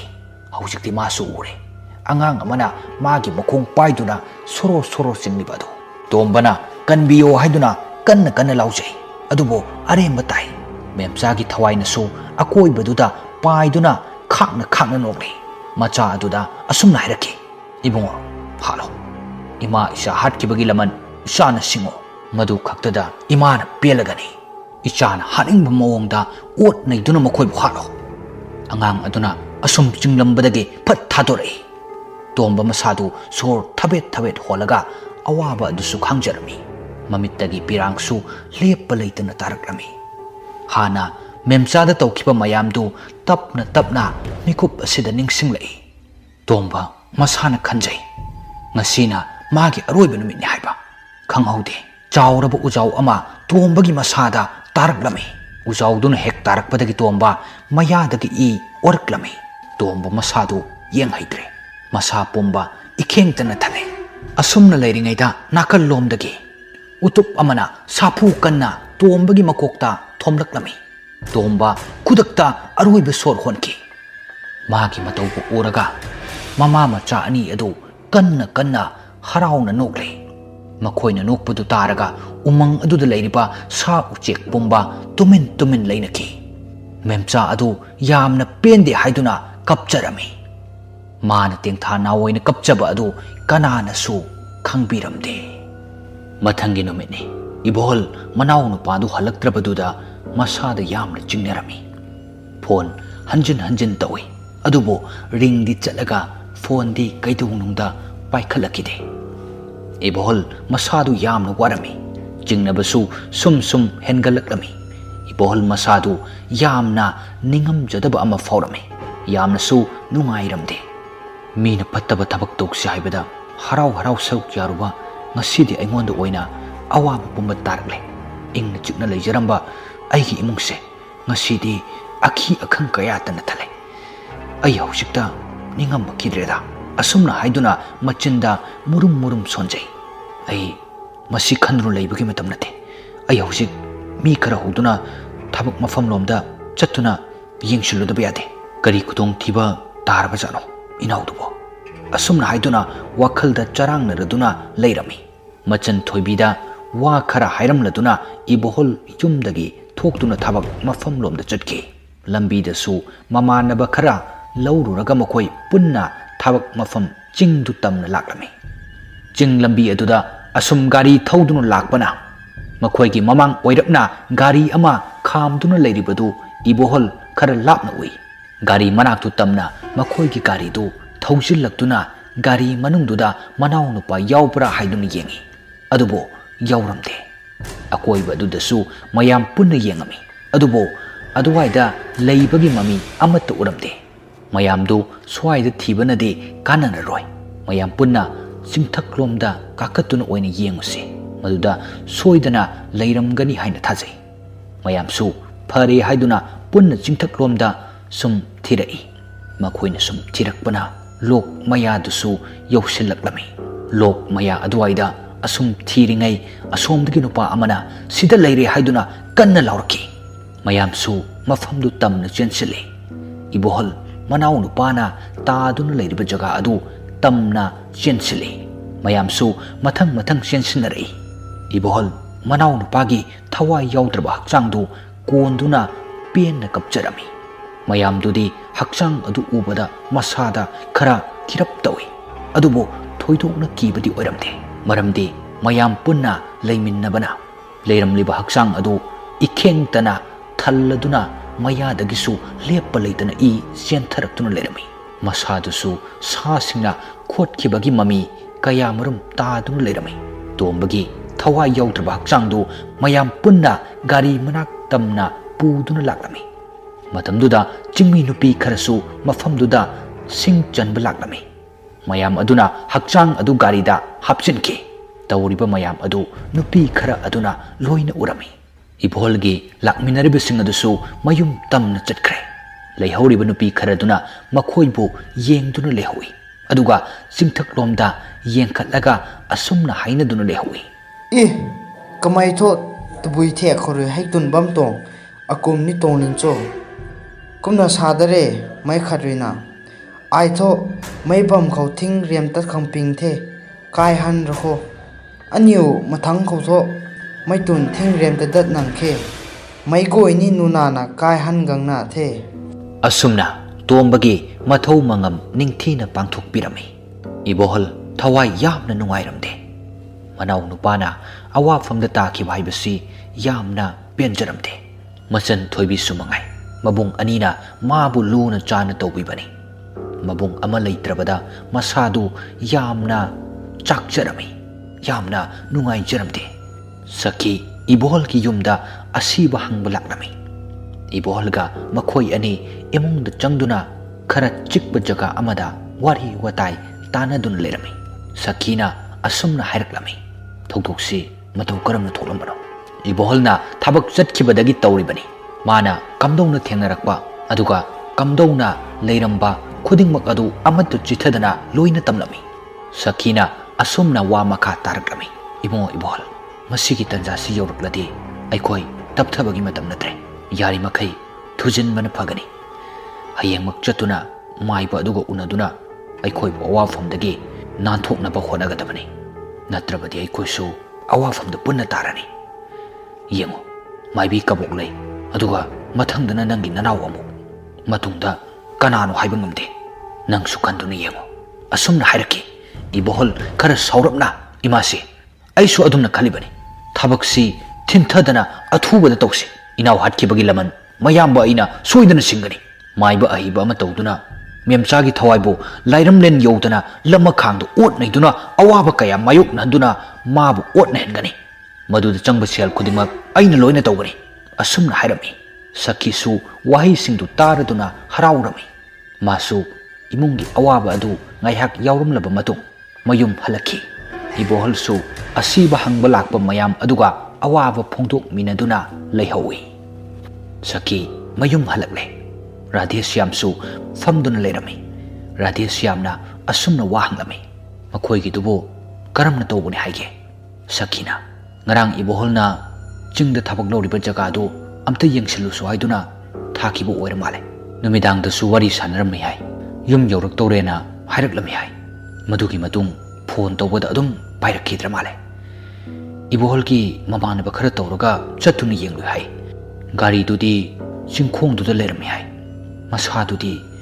manak nakba adwaida leiramde hai. Ching mathak khara kakhatlaga lok ama lei male. Aduda sakpham kaina taduna leirambu oira male. As aidi matam khara mapalomda leirubana phado male khanjilaklabani. Sida sum leiradi aikhoisu soidana thawai mangbadi soidre. Yengo handak tawra iba mayamse isi kabok lei mathangdana tongba mathang amamam tawra isi handakna kanagi oigadabanu haiba khangdre. Hayengsi ibolga chatuna maiba ahiba ama kauduna yenghandaba yade. Natradi aikhoi pumba awafamda soidana tarani. Radhesyamna nangna phani haibado adum tawro. Yari khaide thabaktu thujinaba to. Haigumdana handaksi hanaga iman manaraktre. Athengbada thokpa phawba kisilakle. Nungaite angangdo yamna phabani.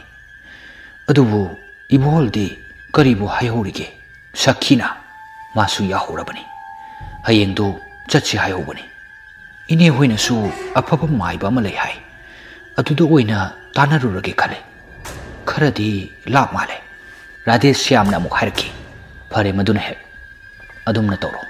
Asumna hainadun leikre. Mathangi numitni. Sakhi amadi ibohol makhoi ani maiba adugi mayumdu hangduna thiduna laklami. Asum tirakpana maiba adugi mayumdu yaure. Sakhi ꯑꯀꯣꯏꯕꯗꯨ ꯂꯩꯗꯨꯅ ꯀꯣꯌꯦꯡ ꯌꯦꯡꯉꯤ꯫ ꯃꯥꯏꯕ ꯑꯗꯨꯒꯤ ꯌꯨꯝꯗꯨ ꯃꯁꯥ ꯅꯥꯟꯅ ꯂꯩ, ꯑꯗꯨꯕꯨ ꯑꯀꯣꯏꯕ ꯑꯗꯨꯗꯗꯤ ꯄꯨꯡꯁꯣꯡ ꯁꯣꯡꯏ꯫ ꯌꯦꯡꯕꯗꯁꯨ ꯈꯔ ꯈꯧꯒꯛꯆꯥꯏ, ꯑꯀꯤꯕ ꯄꯣꯛꯏ꯫ ꯏꯕꯣꯍꯜꯅ ꯃꯥꯏꯕ ꯑꯗꯨꯕꯨ ꯍꯟꯖꯤꯟ ꯍꯟꯖꯤꯟ ꯀꯧꯏ꯫ ꯀꯣꯟꯅꯊꯪꯗ ꯃꯁꯥꯗꯨ ꯈꯔ ꯁꯣꯜꯂꯤ ꯇꯧꯗꯨꯅ ꯏꯃꯨꯡꯂꯣꯝꯗꯒꯤ ꯇꯞꯅ ꯃꯄꯥꯟꯂꯣꯝꯗ ꯊꯣꯛꯂꯛꯏ꯫ ꯁꯈꯤ ꯅꯨꯄꯥꯗꯨ ꯎꯕꯗ ꯃꯁꯥꯗꯨ ꯈꯔ ꯀꯤꯔꯝꯃꯤ꯫ ꯃꯁꯝꯗꯨ ꯏꯁꯥꯡ ꯁꯥꯡꯏ, ꯃꯀꯣꯏ ꯃꯔꯥꯡꯗꯨꯒ ꯌꯦꯡꯕꯗ ꯍꯩꯅꯗꯕ ꯁꯛꯐꯝ ꯑꯣꯏ꯫ ꯑꯍꯜ ꯑꯣꯏꯕꯒꯤ ꯃꯁꯥꯗꯨ ꯌꯥꯝꯅ ꯁꯣꯜꯂꯦ, ꯌꯦꯡꯕꯗ ꯑꯗꯨꯝ ꯈꯪꯏ꯫ ꯃꯥꯏꯕ ꯑꯗꯨꯅ ꯑꯁꯨꯝꯅ ꯍꯥꯏꯔꯛꯏ, "ꯀꯅꯥꯅꯣ ꯏꯕꯨꯡꯉꯣ ꯅꯈꯣꯏꯗꯤ?" ꯏꯕꯣꯍꯜꯅ, "ꯑꯣꯖꯥ ꯃꯥꯏꯕ, ꯑꯩꯈꯣꯏ ꯑꯣꯖꯥ ꯃꯥꯏꯕꯒ ꯑꯃꯨꯛꯇ ꯎꯅꯔꯨꯒꯦ ꯍꯥꯏꯗꯨꯅ ꯂꯥꯛꯄꯅꯤ꯫ ꯑꯩꯈꯣꯏ ꯈꯔ ꯂꯥꯞꯄ ꯂꯝꯗꯒꯤꯅꯤ꯫ ꯑꯣꯖꯥ ꯃꯥꯏꯕꯒ ꯑꯔꯨꯕ ꯋꯥ ꯑꯃꯇ ꯁꯥꯟꯅꯒꯦ ꯍꯥꯏꯗꯨꯅ ꯂꯥꯛꯆꯕꯅꯤ." ꯃꯥꯏꯕ ꯑꯗꯨꯅꯁꯨ, "ꯑꯣ, ꯁꯣꯝꯗ ꯀꯥꯈꯠꯂꯛꯑꯣ꯫ ꯏꯕꯨꯡꯉꯣ, ꯁꯤꯗ ꯐꯝꯃꯨꯁꯦ꯫ ꯀꯔꯤ ꯇꯥꯟꯅꯁꯦꯕ?" ꯁꯈꯤ ꯑꯃꯗꯤ ꯏꯕꯣꯍꯜꯗꯨ ꯍꯥꯏꯐꯦꯠ ꯌꯦꯡꯅꯩ, ꯑꯗꯨꯒ ꯁꯈꯤꯅ ꯋꯥ ꯍꯧꯗꯣꯔꯛꯏ, "ꯑꯣꯖꯥ ꯃꯥꯏꯕ, ꯑꯩꯈꯣꯏꯒꯤꯁꯤ ꯈꯔ ꯂꯨꯕ ꯋꯥꯅꯤ." ꯃꯥꯏꯕ ꯑꯗꯨꯅ, "ꯍꯥꯏꯌꯨ, ꯅꯈꯣꯏꯅ ꯄꯥꯝꯂꯤꯕꯗꯣ ꯁꯦꯡꯅ ꯍꯦꯛꯇ ꯍꯥꯏꯌꯨ, ꯆꯤꯡꯅꯗꯅ." ꯁꯈꯤꯅ ꯑꯁꯨꯝꯅ ꯑꯃꯨꯛ ꯍꯥꯏꯔꯛꯈꯤ, "ꯑꯇꯩ ꯅꯠꯇꯦ ꯑꯣꯖꯥ ꯃꯥꯏꯕ, ꯑꯩꯒꯤ ꯏꯃꯧꯅꯨꯄꯤ ꯑꯃ ꯍꯟꯗꯛ ꯂꯩꯈꯤꯗꯕ, ꯃꯥꯒꯤ ꯊꯋꯥꯏꯅ ꯑꯩꯈꯣꯏ ꯄꯨꯝꯕꯗ ꯑꯋꯥꯕ ꯄꯤꯗꯨꯅ ꯂꯩꯔꯦ꯫ ꯃꯁꯤꯕꯨ ꯑꯣꯖా ꯃꯥꯏꯕ ꯑꯃꯨꯛꯇ ꯌꯦꯡꯕꯤꯌꯨ ꯍꯥꯏꯖꯒꯦ ꯂꯥꯛꯆꯕꯅꯤ." ꯃꯥꯏꯕ ꯑꯗꯨꯅ, "ꯀꯔꯤꯒꯤ ꯌꯦꯡꯉꯣꯏ? ꯃꯥꯁꯨ ꯑꯗꯨꯗꯤ ꯐꯠꯇꯦꯗꯅ." ꯃꯥꯏꯕ ꯑꯁꯤ ꯑꯗꯨꯛꯀꯤ ꯃꯇꯤꯛ ꯁꯥꯊꯤꯕ, ꯌꯥꯝꯅ ꯍꯩꯕ ꯃꯥꯏꯕ ꯑꯃ ꯑꯣꯏꯔꯝꯃꯤ꯫ ꯃꯥꯏꯕ ꯑꯗꯨꯅ ꯁꯈꯤꯒꯤ ꯈꯨꯠꯇꯨ ꯑꯃꯨꯛꯇ ꯄꯤꯔꯛꯎ ꯍꯥꯏꯗꯨꯅ ꯈꯨꯗꯥꯡꯗꯨ ꯇꯥꯞ ꯄꯥꯏꯗꯨꯅ ꯌꯦꯡꯉꯤ꯫ ꯃꯥꯏꯕ ꯑꯗꯨꯅ ꯌꯦꯡꯕꯗ ꯍꯧꯖꯤꯛꯇꯤ ꯃꯥꯏꯕ ꯑꯗꯨꯅ ꯂꯣꯏꯅ ꯈꯪꯕ ꯉꯝꯂꯦ꯫ ꯁꯈꯤ ꯀꯔꯝꯕ ꯃꯤꯅꯣ,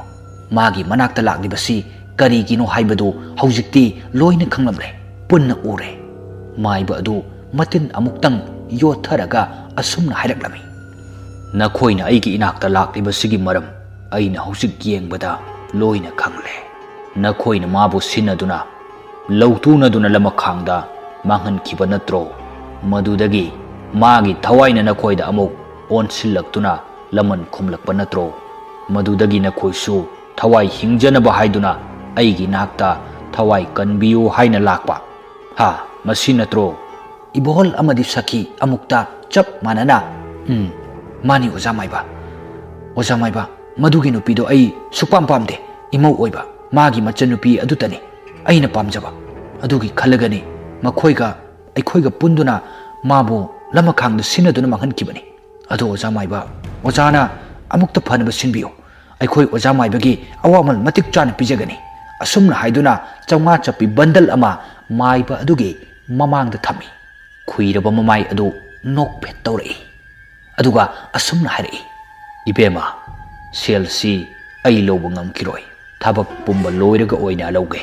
ꯅꯠꯇ꯭ꯔꯗꯤ ꯊꯕꯛ ꯃꯃꯥꯡꯗ ꯄꯩꯁꯥ ꯂꯧꯕꯗꯤ ꯑꯩ ꯍꯩꯅꯗꯦ. ꯊꯕꯛꯇꯨ ꯃꯥꯏ ꯄꯥꯛꯂꯕ ꯃꯇꯨꯡꯗ ꯁꯦꯜꯁꯤ ꯄꯤꯔꯣ. ꯄꯥꯏꯁꯜꯂꯣ." ꯑꯁꯨꯝꯅ ꯍꯥꯏꯔꯛꯈꯤ꯫ ꯁꯈꯤꯁꯨ ꯋꯥ ꯃꯈꯥ ꯇꯥꯔꯛꯈꯤꯗ꯭ꯔꯦ꯫ ꯃꯥꯏꯕ ꯑꯗꯨꯅ ꯑꯁꯨꯝꯅ ꯑꯃꯨꯛ ꯍꯥꯏꯔꯛꯂꯝꯃꯤ, "ꯍꯟꯗꯛ ꯂꯥꯛꯂꯤꯕ ꯊꯥꯡꯖ ꯑꯍꯥꯟꯕꯁꯦ, ꯃꯁꯤꯗ ꯂꯥꯏ ꯈꯨꯔꯨꯝꯁꯤ. ꯃꯥꯒꯤ ꯊꯋꯥꯏꯗꯨ ꯀꯧꯗꯨꯅ ꯋꯥ ꯉꯥꯡꯅꯒꯦ, ꯑꯗꯨꯒ ꯊꯋꯥꯏꯗꯨ ꯊꯣꯛꯄ ꯉꯝꯗꯅꯕ ꯐꯥꯖꯤꯟꯗꯨꯅ ꯊꯝꯒꯦ. ꯃꯗꯨꯇꯗ ꯃꯥ ꯈꯪꯒꯗꯕꯅꯤ. ꯑꯩꯒꯤ ꯍꯩꯖꯕ ꯃꯍꯩ ꯄꯨꯝꯕ ꯄꯨꯊꯣꯛꯇꯨꯅ ꯌꯥꯝꯅ ꯀꯟꯅ ꯍꯣꯠꯅꯒꯦ. ꯅꯈꯣꯏꯒꯤ ꯑꯋꯥꯕ ꯄꯨꯝꯕ ꯑꯩꯅ ꯂꯣꯏꯅ ꯀꯣꯛꯍꯟꯒꯅꯤ." ꯑꯁꯨꯝꯅ ꯍꯥꯏꯔꯛꯈꯤ꯫ ꯁꯈꯤ ꯑꯃꯗꯤ ꯏꯕꯣꯍꯜ ꯑꯅꯤꯗꯨ ꯍꯔꯥꯎ ꯃꯤꯅꯣꯛ ꯇꯝꯂꯝꯃꯤ꯫ ꯑꯅꯤꯗꯨ ꯃꯥꯏꯕ ꯑꯗꯨꯒ ꯉꯥꯏꯍꯥꯛ ꯋꯥꯔꯤ ꯋꯥꯇꯥꯏ ꯇꯧꯅꯔꯝꯂꯒ ꯃꯌꯨꯝ ꯇꯝꯅ ꯆꯠꯈꯤ꯫ ꯃꯥꯏꯕ ꯑꯗꯨꯅ ꯃꯈꯣꯏꯅ ꯆꯠꯈꯤꯕ ꯑꯗꯨꯕꯨ ꯌꯦꯡꯗꯨꯅ ꯃꯆꯤꯟꯗ ꯃꯨꯔꯨꯝ ꯀꯔꯤꯅꯣ ꯈꯔ ꯁꯣꯟꯗꯨꯅ ꯅꯣꯛꯐꯦꯠ ꯇꯧꯗꯨꯅ ꯂꯩꯍꯧꯏ꯫ ꯏꯕꯣꯍꯜ ꯑꯃꯗꯤ ꯁꯈꯤ ꯂꯝꯕꯤꯗ ꯁꯨꯝ ꯂꯥꯛꯄꯗ ꯒꯥꯔꯤ ꯃꯅꯨꯡꯗ ꯅꯨꯡꯉꯥꯏꯕ ꯋꯥꯔꯤ ꯀꯌꯥ ꯁꯥꯗꯨꯅ ꯂꯥꯛꯂꯝꯃꯤ꯫ ꯁꯈꯤꯅ, "ꯍꯧꯖꯤꯛꯇꯤ ꯅꯨꯡꯉꯥꯏꯔꯦ, ꯋꯥꯏ ꯁꯪꯉꯦ. ꯏꯅꯦꯅ ꯍꯥꯏꯕꯗꯣ ꯍꯦꯛ ꯆꯨꯝꯃꯤꯗ. ꯍꯩꯈ꯭ꯔꯦ. ꯃꯗꯨꯒꯤ ꯃꯥꯏꯕꯗꯣ ꯑꯩꯒꯤ ꯈꯨꯠꯁꯤ ꯈꯛ ꯄꯥꯏꯕꯗ ꯃꯃꯥꯡꯒꯤ ꯋꯥꯔꯤ ꯃꯌꯥꯝꯁꯤꯡꯗꯨ ꯂꯣꯏꯅ ꯍꯦꯛꯇ ꯍꯥꯏꯕ ꯉꯝꯃꯤ." ꯏꯕꯣꯍꯜꯅꯁꯨ, "ꯑꯗꯨꯅꯤ ꯏꯃꯥꯁꯤ, ꯌꯥꯝꯅ ꯍꯩꯕ ꯃꯥꯏꯕꯗꯤ ꯑꯣꯏꯕꯖꯥꯠꯅꯤ." ꯁꯈꯤꯅ ꯑꯃꯨꯛ, "ꯍꯟꯗꯛꯇꯒꯤꯗꯤ ꯑꯩꯈꯣꯏꯁꯨ ꯑꯋꯥ ꯑꯅꯥ ꯀꯌꯥꯗꯒꯤ ꯂꯣꯏꯅ ꯉꯥꯛꯊꯣꯛꯈ꯭ꯔꯒꯗꯕꯅꯤ. ꯃꯪꯍꯥ ꯅꯨꯡꯉꯥꯏꯔꯝꯗꯕ ꯀꯌꯥꯗꯨꯁꯨ ꯃꯇꯝ ꯈꯔꯗꯒꯤꯗꯤ ꯅꯨꯡꯉꯥꯏꯇꯕ ꯀꯌꯥꯁꯤꯡꯗꯣ ꯑꯃꯠꯇ ꯎꯔꯔꯣꯏ." ꯑꯁꯨꯝꯅ ꯑꯅꯤꯗꯨ ꯒꯥꯔꯤ ꯃꯅꯨꯡꯗꯨꯗ thawai tana wari sadun nokjari makoi su hojikti masa masagi mayum yaunakre Sakhina Radheshyam da wari pumnamak loina tamle Radheshyam su yamna haraurami somdana thoibi wari pumba tamlurage khanduna Rabai ki office da mabu thiba laklami adubo Rabai di matam khara suti laukre haiduna thabak mafam da leiramde thoibi wakhal du yamna charang narami office mafam da leiruge hairam laga chatkhraga aduga office tana suti lauthokhtuna mafam khangdana leiribasi kadaida oiramgadage khalubada wakhal du chamam narami thoibi upai leitana yum tamna chatkhre hana dongna ngasisu sakhigi mamangda memchadu amuk laklami ngasidi yam pena wa hairami nahan khaidi nakhoibu aina karisu tawu ngamdabani adubo nakhoi handakti aina soidana laman khumlagani nakhoibu ima isana soidana hatkani nahan khaidi nakhoigi mangland khak lakpani adubo handakti taibangda soidana mangphau nahankani nakhoigi matam yamna naksilakle nakhoigi aroibu oigadabagi matam kuisilakre asumna hairamduna memchagi thawai adu tapna mami samkirami hainabagi matung enna ngasi asi lai khurumba numit adu yaurakle matamsu athengbada michik miraukol tanadraba matam aduda khurumgadabani haiduna pungfam du ngairami lai khurumbada changadaba polamsing amatta chithadana sem sadun lerami khurumgadoriba mafamna sakhigi yumda oina tawi hojikti lai khurumbagi matamsu yausillaktuna lai khurumba hawi imungi misingsu imungdagi thoglakanu haiduna mapan thoknaramde khurumliba laidu maiba adu khaktani maiba adu lai khurumba horakle mamangda maijau ama thagatuna machinda kari karino khara sonduna mai aduda langsili aduga memsagi thawai adubu kauraklami ahanba kaubudadi thawai adu lakhide maiba adugi mahina kankibana memcha amade macha aduga punna laktuna maiba adugi mangda leplare maiba adu nokphet tawrei lakliba saktam adu memchagi asengba saktamda oina laklami maiba aduna asumna wahangi karigino ibema nangna taibang miyoibada awaba piriba ha karigino asiba thawai nangdi lairam lenda nungaina leiba yadabra karigino thawai nahakna lairam lenda chattana swaida sum leisiliba nahaki taibang kumhai lore chalo lairam lenda matung manaudi taibang mida awaba piranuko asumna haiduna mahidu adum sonduna mai aduda sum langsili memchagi thawaina ingna tapna asumna khumlaki ai siningdunu sikibanate miyoi kharana lautuna ima isabu makhoina hatpi kibani masida aigi iral amata leite makhoibu aina laman khumlaba matung aigi ithau ingam phajana pangthokpiyo masimadi oja maibana amukta yabiyo hanana maibi kabok leiga sinaduna lautunaraga aibu hatkibani ai khakta natana taibang phaudriba ichabusu hatpibani aigi nupana aibu ubu yaraktaba aibu uningdana bu honarakhiba masi pumnamak aigi inempok sakhi amadi maibi kabok leige khusin thorang aktani wari singasi maiba aduda pumnamak khanghalami hanasu kharadi khangnabani adubo asengba marol dudi khangba ngamkhidabani hawjiki maiba si asengba achumba chatpa maiba amadi oirami sakhi hoina mabu unaba lakpa numitta sel pirakpada maiba aduna lohhodaba moina chatkraba matung mana nokhoba wari pumbasu memchada punna tambirami ibema aisi migi phattanaba kaidou nungda tawkhiba leite tawge haina su khalude migi manganaba silaga isada kari bukanagani sigadaba punsini ibema ai nangi nateng soidana pangani nang haujik kari pamli nangna apambado aingonda sengna hayo memchana oja maiba ai makhoibu tumna hatpa pami madu khaktada aigi apenba haibado oigani maiba aduna phare ibema adudi nangna ningjariba khudingmakto pangthokjaro aduga atai taibang midadi awa ana piba yaroi asumna hairaki memcha masadu haraujai ꯃꯥꯏꯕ ꯑꯗꯨꯅ ꯑꯁꯨꯝꯅ ꯑꯃꯨꯛ ꯍꯥꯏꯔꯛꯈꯤ, ꯅꯍꯥꯛꯀꯤ ꯅꯊꯧ ꯄꯥꯡꯊꯣꯛꯄ ꯂꯣꯏꯔꯕ ꯃꯇꯨꯡ ꯅꯪꯕꯨ ꯂꯥꯏꯔꯝꯂꯦꯟ ꯌꯧꯅꯅꯕ ꯑꯩꯅ ꯍꯣꯠꯅꯕꯤꯒꯅꯤ, ꯑꯗꯨꯒ ꯅꯪꯒꯤ ꯍꯛꯆꯥꯡꯅ ꯀꯗꯥꯏꯗ ꯂꯩꯕ? ꯑꯁꯨꯝꯅ ꯍꯥꯏꯔꯛꯈꯤ꯫ ꯃꯦꯝꯆꯥꯅꯁꯨ ꯃꯐꯝ ꯑꯗꯨ ꯇꯥꯛꯂꯝꯃꯤ, ꯑꯗꯨꯒ ꯃꯦꯝꯆꯥꯅ ꯋꯥ ꯃꯈꯥ ꯇꯥꯔꯛꯈꯤ, ꯑꯣꯖꯥ ꯃꯥꯏꯕ, ꯑꯩ ꯀꯩꯅꯣꯝꯇꯒ ꯍꯥꯏꯖꯒꯦ꯫ ꯃꯥꯏꯕ ꯑꯗꯨꯅ, ꯍꯥꯏꯌꯨ, ꯅꯪꯒꯤ ꯑꯄꯥꯝꯕꯗꯣ꯫ ꯃꯦꯝꯆꯥꯅ, ꯑꯣꯖꯥ ꯃꯥꯏꯕ, ꯑꯩ ꯄꯨꯝꯅꯃꯛꯇꯗꯤ ꯑꯋꯥꯕ ꯄꯤꯕ ꯉꯝꯃꯤ, ꯑꯗꯨꯒ ꯑꯩꯒꯤ ꯏꯅꯦꯝ ꯁꯈꯤꯗꯗꯤ ꯉꯁꯤ ꯐꯥꯎꯕ ꯑꯋꯥꯕ ꯄꯤꯕ ꯉꯝꯗ꯭ꯔꯦ꯫ ꯃꯥꯒ ꯑꯩꯒ ꯀꯌꯥ ꯊꯦꯡꯅꯈ꯭ꯔꯦ, ꯑꯗꯨꯕꯨ ꯃꯁꯥꯗ ꯑꯋꯥꯕ ꯄꯤꯕ ꯉꯝꯗꯦ, ꯃꯥꯒꯤ ꯃꯪꯂꯥꯟ ꯈꯛꯇ ꯅꯠꯇꯅ꯫ ꯃꯥꯏꯕ ꯑꯗꯨꯅ ꯑꯁꯨꯝꯅ ꯑꯃꯨꯛ ꯍꯥꯏꯔꯛꯈꯤ, ꯀꯔꯤ ꯍꯥꯏꯕ? ꯅꯪꯒꯤ ꯅꯅꯦꯝꯗ ꯑꯋꯥꯕ ꯄꯤꯕ ꯉꯝꯗꯕ, ꯑꯗꯨꯒ ꯃꯪꯂꯥꯟꯗ ꯈꯛꯇ ꯉꯝꯃꯤ ꯍꯥꯏꯕ? ꯃꯦꯝꯆꯥꯅ, ꯃꯥꯕꯨ ꯍꯥꯠꯄꯒꯤ ꯇꯥꯟꯖꯥ ꯑꯩꯉꯣꯟꯗ ꯍꯟꯖꯤꯟ ꯐꯪꯈꯤ, ꯑꯗꯨꯕꯨ ꯃꯁꯥꯗ ꯍꯦꯛ ꯊꯦꯡꯕꯒ ꯑꯩꯒꯤ ꯏꯁꯥꯗ ꯀꯩꯅꯣꯝꯃ ꯍꯦꯛꯇ ꯇꯧꯏ꯫ ꯃꯥꯅꯗꯤ ꯑꯩꯕꯨ ꯀꯩꯗꯧꯅꯨꯡꯗ ꯎꯈꯤꯗꯦ,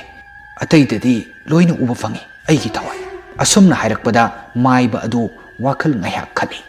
ꯑꯗꯨꯒ ꯑꯁꯨꯝꯅ ꯑꯃꯨꯛ ꯍꯥꯏꯔꯛꯈꯤ, ꯑꯗꯨꯒ ꯃꯥꯏꯕꯤ ꯀꯕꯣꯛ ꯂꯩꯅ ꯃꯇꯧ ꯀꯔꯝꯅ ꯅꯪꯅ? ꯃꯦꯝꯆꯥꯅ ꯑꯃꯨꯛ ꯍꯥꯏꯔꯛꯈꯤ, ꯃꯇꯝ ꯈꯨꯗꯤꯡꯃꯛꯇ ꯃꯥꯕꯨꯁꯨ ꯑꯩꯅ ꯇꯥꯟꯖꯥ ꯉꯥꯏꯗꯨꯅ ꯂꯩꯈꯤꯕꯅꯤ꯫ ꯇꯥꯟꯖꯥ ꯑꯗꯨ ꯂꯥꯛꯈꯤ, ꯅꯨꯃꯤꯠꯇꯨ ꯃꯥꯒꯤ ꯃꯔꯥꯏꯕꯛ ꯊꯤꯕ ꯅꯨꯃꯤꯠ ꯑꯣꯏꯔꯝꯃꯤ꯫ ꯅꯨꯃꯤꯠꯇꯨ ꯃꯥ ꯂꯥꯏ ꯈꯨꯔꯨꯝꯕ ꯑꯃ ꯆꯠꯂꯨꯔꯒ ꯍꯜꯂꯛꯂꯒ ꯇꯨꯝꯕ ꯆꯪꯉꯝꯗꯥꯏꯗ ꯃꯗꯨꯗ ꯃꯥꯒꯤ ꯂꯤꯛ ꯄꯨꯝꯕ ꯇꯦꯕꯜ ꯃꯊꯛꯇꯨꯗ ꯄꯨꯟꯅ ꯊꯝꯈꯤꯕꯅꯤ꯫ ꯅꯨꯃꯤꯗꯥꯡ ꯊꯦꯡꯖꯤꯜꯂꯛꯄ ꯑꯗꯨꯋꯥꯏꯗ ꯃꯥꯒꯤ ꯍꯤꯡꯒꯣꯜꯅꯨꯡꯗ ꯑꯩꯅ ꯀꯣꯏꯆꯦꯟ ꯆꯦꯟꯗꯨꯅ ꯁꯥꯟꯅꯈꯤ, ꯃꯥꯕꯨ ꯀꯧꯊꯣꯛꯈꯤ꯫ ꯑꯩꯅ ꯃꯥꯕꯨ ꯃꯄꯥꯟꯗ ꯊꯣꯛꯍꯜꯂꯛꯈꯤ, ꯑꯗꯨꯕꯨ ꯃꯁꯥꯗ ꯊꯋꯥꯏ ꯆꯪꯕ ꯉꯝꯗꯅꯕ ꯂꯤꯛ ꯄꯔꯦꯡꯗꯨꯗꯤ ꯃꯥꯒꯤ ꯉꯛꯁꯝꯗ ꯌꯥꯎꯔꯛꯈꯤꯗꯦ꯫ ꯃꯗꯨꯗ ꯑꯩꯒꯤ ꯇꯥꯟꯖꯥ ꯐꯪꯂꯦ ꯈꯟꯗꯨꯅ ꯃꯈꯣꯏꯒꯤ ꯏꯪꯈꯣꯜ ꯃꯇꯣꯟꯒꯤ ꯑꯁꯣꯡꯕ ꯃꯔꯛꯇꯨꯗ ꯃꯥꯒꯤ ꯊꯋꯥꯏ ꯂꯧꯈꯤꯕꯅꯤ꯫ ꯃꯥꯅ ꯊꯣꯛꯂꯝꯗꯥꯏ ꯃꯇꯝꯗꯨꯗ ꯃꯩꯁꯨ ꯃꯨꯠꯈꯤ, ꯃꯥꯒꯤ ꯂꯤꯛ ꯄꯔꯦꯡꯗꯨ ꯇꯦꯕꯜ ꯃꯊꯛꯇ ꯀꯣꯏꯃꯥ ꯃꯥꯈꯤ, ꯃꯗꯨꯗ ꯃꯥꯗꯤ ꯃꯈꯥꯗ ꯇꯥꯍꯧꯕꯅꯤ꯫ ꯃꯥꯗꯤ ꯂꯣꯏꯅ ꯁꯨꯔꯦ ꯈꯟꯗꯨꯅ ꯊꯣꯛꯂꯛꯈꯤꯕꯅꯤ꯫ ꯑꯁꯨꯝꯅ ꯋꯥꯔꯤ ꯄꯨꯝꯕ ꯂꯤꯔꯝꯃꯤ꯫ ꯃꯥꯏꯕ ꯑꯗꯨꯅ ꯑꯁꯨꯝꯅ ꯑꯃꯨꯛ ꯍꯥꯏꯔꯛꯈꯤ, ꯑꯗꯨꯒ ꯅꯪꯒꯤ ꯅꯨꯄꯥꯗꯗꯤ ꯅꯪꯅ ꯉꯁꯤ ꯐꯥꯎꯕ ꯀꯔꯤꯃꯠꯇ ꯈꯪꯍꯟꯗꯕ꯭ꯔꯥ? ꯃꯦꯝꯆꯥꯅ, ꯃꯉꯣꯟꯗꯗꯤ ꯈꯪꯍꯟꯗꯦ, ꯑꯗꯨꯕꯨ ꯑꯩ ꯃꯥꯒꯤ ꯃꯅꯥꯛꯇ ꯇꯠꯇꯅꯗꯤ ꯆꯠꯂꯤ, ꯑꯗꯨꯕꯨ ꯑꯩ ꯀꯔꯤꯃꯠꯇ ꯍꯥꯏꯕ ꯉꯝꯗꯅ ꯑꯗꯨꯝ ꯂꯥꯛꯈꯤ꯫ ꯃꯥꯒꯤ ꯃꯇꯧꯗꯨ ꯑꯩ ꯌꯦꯡꯕ ꯉꯝꯗꯦ꯫ ꯃꯥꯏꯕ ꯑꯗꯨꯅ, ꯃꯥꯗꯤ ꯀꯝꯗꯧꯔꯤ? ꯃꯦꯝꯆꯥꯅ ꯑꯃꯨꯛ ꯍꯥꯏꯔꯛꯏ, ꯍꯧꯖꯤꯛꯇꯤ ꯃꯥꯁꯨ ꯑꯩꯒꯤ ꯋꯥꯈꯜꯗ ꯆꯥꯅꯤ ꯊꯛꯅꯤ ꯍꯥꯏꯕ ꯈꯪꯗ꯭ꯔꯦ, ꯑꯉꯥꯎꯕ ꯑꯃꯒꯨꯝ ꯂꯩꯈ꯭ꯔꯦ꯫ ꯃꯥꯁꯨ ꯌꯨꯝꯗ ꯍꯟꯖꯤꯟꯒꯅꯤ ꯍꯥꯏꯕ ꯈꯪꯗ꯭ꯔꯦ, ꯑꯩꯕꯨ ꯐꯪꯅꯕ ꯊꯤꯅꯤ ꯍꯥꯏꯗꯨꯅ ꯍꯧꯖꯤꯛꯁꯨ ꯊꯤꯕ ꯂꯦꯞꯇ꯭ꯔꯤ꯫ ꯃꯥꯏꯕ ꯑꯗꯨꯅ, ꯏꯕꯦꯝꯃ, ꯃꯥꯁꯨ ꯋꯥꯈꯜ ꯇꯥꯅꯕ ꯍꯥꯏꯕꯅ ꯐꯔꯅꯤ, ꯋꯥꯔꯤ ꯄꯨꯝꯕ ꯃꯉꯣꯟꯗ ꯈꯪꯍꯟꯕꯅ ꯐꯒꯅꯤ꯫ ꯅꯪꯅ ꯅꯅꯦꯝꯒꯤ ꯃꯁꯥꯗꯨ ꯁꯣꯛꯄ ꯌꯥꯗꯕꯒꯤ ꯃꯔꯝꯗꯣ ꯑꯩ ꯑꯃꯨꯛꯇ ꯌꯦꯡꯒꯦ꯫ ꯑꯁꯨꯝꯅ ꯍꯥꯏꯗꯨꯅ ꯃꯥꯏꯕ ꯑꯗꯨ ꯃꯃꯤꯠ ꯉꯥꯏꯍꯥꯛ ꯎꯏꯁꯤꯜꯂꯒ ꯃꯥꯒꯤ ꯃꯍꯩꯅ ꯌꯦꯡꯂꯝꯃꯤ꯫ ꯍꯧꯖꯤꯛꯇꯤ ꯎꯔꯦ, ꯈꯪꯂꯦ, ꯃꯥꯏꯕꯤ ꯀꯕꯣꯛ ꯂꯩꯅ ꯃꯥꯒꯤ ꯃꯍꯩ ꯇꯧꯗꯨꯅ ꯊꯋꯥꯏ ꯆꯪꯕ ꯉꯝꯂꯣꯏꯗꯕ ꯃꯍꯩ ꯌꯥꯎꯔꯕ ꯃꯈꯨꯠꯇ ꯂꯪ ꯑꯍꯤꯡꯕ ꯑꯃ ꯁꯤꯗꯨꯅ ꯂꯩꯕ ꯑꯗꯨ ꯎꯔꯝꯃꯤ꯫ ꯃꯗꯨꯗꯤ ꯑꯣꯖꯥ ꯃꯥꯏꯕ ꯃꯇꯧ ꯀꯔꯝꯅ ꯂꯧꯊꯣꯛꯀꯅꯤ? ꯃꯁꯤꯒꯤ ꯍꯧꯔꯛꯐꯝꯗꯤ? ꯃꯥꯏꯕ ꯑꯗꯨꯅ, ꯀꯔꯤꯃꯠꯇ ꯋꯥꯒꯅꯨ ꯏꯕꯦꯝꯃ, ꯑꯩꯒꯤ ꯃꯍꯩꯅ ꯉꯝꯗꯕ ꯂꯩꯇꯦ꯫ ꯑꯆꯨꯝꯕꯒꯤꯗꯃꯛꯇꯗꯤ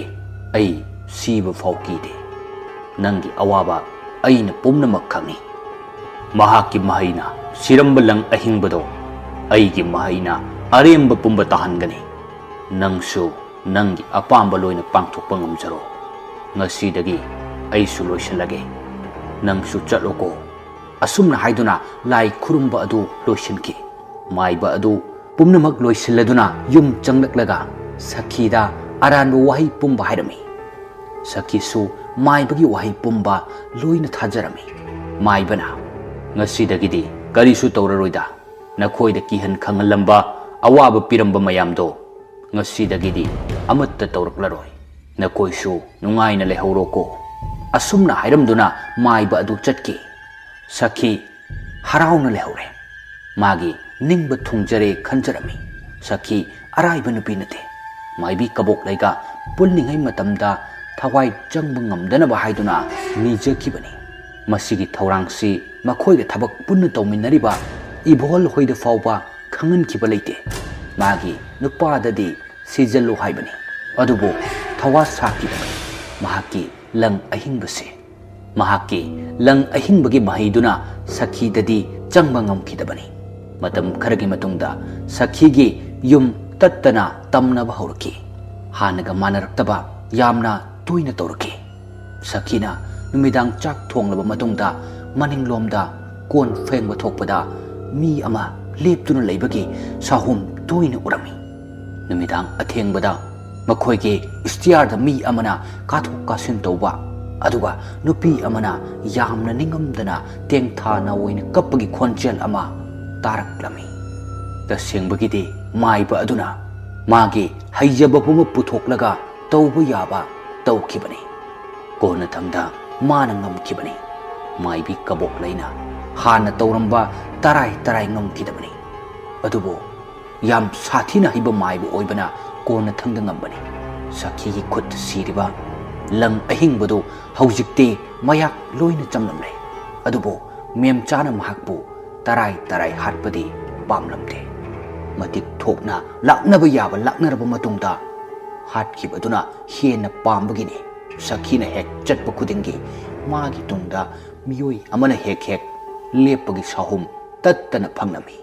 ꯑꯀꯤ ꯑꯈꯪ ꯀꯌꯥ ꯇꯣꯏꯅ ꯇꯧꯔꯛꯂꯕꯗ ꯑꯃꯨꯛ ꯁꯈꯤ ꯃꯥꯏꯕ ꯑꯗꯨꯒꯤ ꯃꯅꯥꯛꯇ ꯂꯥꯛꯂꯝꯃꯤ ꯋꯥꯔꯤ ꯄꯨꯝꯕ ꯍꯥꯏꯔꯝꯃꯤ ꯃꯥꯏꯕ ꯑꯗꯨꯅ ꯅꯍꯥꯟꯗꯤ ꯑꯩꯅ ꯅꯤꯡꯊꯤꯅ ꯂꯣꯏꯁꯤꯜꯂꯝꯂꯕꯅꯤꯅꯦ ꯑꯗꯨꯒ ꯑꯃꯨꯛ ꯍꯧꯔꯛꯂꯕ ꯐꯩ ꯍꯟꯗꯛꯇꯤ ꯃꯥꯒꯤ ꯀꯔꯤ ꯄꯦꯟꯗꯕ ꯑꯃꯨꯛ ꯂꯩꯔꯦ ꯍꯥꯏꯕꯗꯣ ꯑꯩ ꯌꯦꯡꯒꯦ ꯑꯩ ꯍꯌꯦꯡꯗꯨ ꯂꯥꯛꯀꯦ ꯑꯗꯨꯒ ꯇꯧꯕꯤꯔꯒꯦ ꯁꯈꯤꯅ ꯑꯃꯨꯛ ꯑꯗꯨꯒ ꯑꯣꯖꯥ ꯃꯥꯏꯕ ꯋꯥꯐꯝ ꯑꯃꯇꯒ ꯈꯪꯖꯧꯒꯦ ꯑꯩꯒꯤ ꯃꯪꯗ ꯈꯛꯇ ꯊꯋꯥꯏꯗꯨ ꯎꯔꯝꯕꯅꯤ ꯍꯟꯗꯛꯇꯤ ꯇꯥꯏꯕꯪꯗꯨ ꯑꯣꯏꯅ ꯇꯠꯇꯅ ꯎꯔꯦ ꯍꯥꯟꯅ ꯑꯩꯉꯣꯟꯗ ꯌꯦꯡꯕꯤꯔꯝꯕ ꯃꯥꯏꯕꯤ ꯑꯗꯨꯅ ꯊꯋꯥꯏ ꯆꯪꯕ ꯉꯝꯗꯅꯕ ꯄꯣꯠꯁꯛ ꯑꯃ ꯑꯩꯉꯣꯟꯗ ꯄꯤꯕꯤꯔꯝꯕꯅ ꯑꯗꯨꯒ ꯍꯟꯗꯛ ꯇꯧꯔꯛꯂꯤꯕ ꯃꯑꯣꯡꯁꯤ ꯑꯩꯁꯨ ꯒ꯭ꯌꯥꯟ ꯇꯥꯗ꯭ꯔꯦ ꯑꯣꯖꯥ ꯃꯥꯏꯕꯅ ꯑꯃꯨꯛꯇꯒ ꯐꯖꯅ ꯌꯦꯡꯕꯤꯌꯨ ꯊꯋꯥꯏ ꯆꯪꯕ ꯉꯝꯗꯅꯕ ꯃꯍꯩ ꯑꯃꯇꯗꯤ ꯑꯩꯉꯣꯟꯗ ꯄꯤꯕꯤꯌꯨ ꯑꯁꯨꯝꯅ ꯍꯥꯏꯔꯛꯈꯤ ꯃꯥꯏꯕ ꯑꯗꯨꯅ ꯑꯩ ꯅꯤꯡꯊꯤꯅ ꯌꯦꯡꯒꯦꯁꯦ ꯑꯗꯨꯒ ꯀꯔꯤꯁꯨ ꯇꯧꯔꯣꯏ ꯃꯇꯝ ꯈꯔ ꯂꯩꯔꯒ ꯄꯤꯒꯦ ꯑꯁꯨꯝꯅ ꯍꯥꯏꯔꯛꯈꯤ ꯁꯈꯤꯁꯨ ꯃꯊꯃꯣꯏꯗꯨ ꯍꯔꯥꯎꯖꯩ ꯁꯈꯤꯗꯨ ꯃꯌꯨꯝ ꯇꯝꯅ ꯆꯠꯈ꯭ꯔꯦ ꯃꯥꯏꯕ ꯑꯗꯨꯁꯨ ꯑꯁꯨꯝꯅ ꯍꯥꯏꯗꯨꯅ ꯂꯩꯍꯧꯏ ꯀꯌꯥꯗ ꯐꯠꯈꯤꯗ꯭ꯔꯕ ꯅꯨꯄꯤꯅꯣ ꯌꯦꯡꯉꯨꯅꯦꯁꯦ ꯃꯆꯥꯅ ꯄꯨꯔꯛꯄ ꯃꯃꯧꯗꯨꯕꯨ ꯄꯥꯝꯗꯦ ꯍꯥꯏꯗꯨꯅꯕꯨ ꯍꯦꯛꯇ ꯍꯥꯠꯄ ꯅꯈꯣꯏꯗ ꯑꯣꯏꯅ ꯑꯣꯟꯁꯤꯜꯂꯒ ꯇꯧꯔꯛꯄꯅꯤꯗꯤ ꯈꯪꯗ꯭ꯔꯤꯅꯦ ꯐꯩ ꯅꯈꯣꯏꯕꯨ ꯄꯨꯟꯅ ꯂꯣꯏꯁꯤꯟꯍꯜꯂꯒꯦ ꯅꯆꯥꯁꯨ ꯃꯐꯝ ꯈꯪꯗꯅ ꯂꯩꯈ꯭ꯔꯦ ꯅꯣꯏ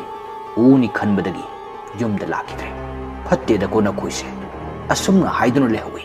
ꯃꯊꯪꯒꯤ ꯅꯨꯃꯤꯠꯇ ꯃꯥꯏꯕ ꯑꯗꯨ ꯍꯥꯟꯅꯒꯨꯝꯅ ꯑꯃꯨꯛ ꯂꯥꯛꯈꯤ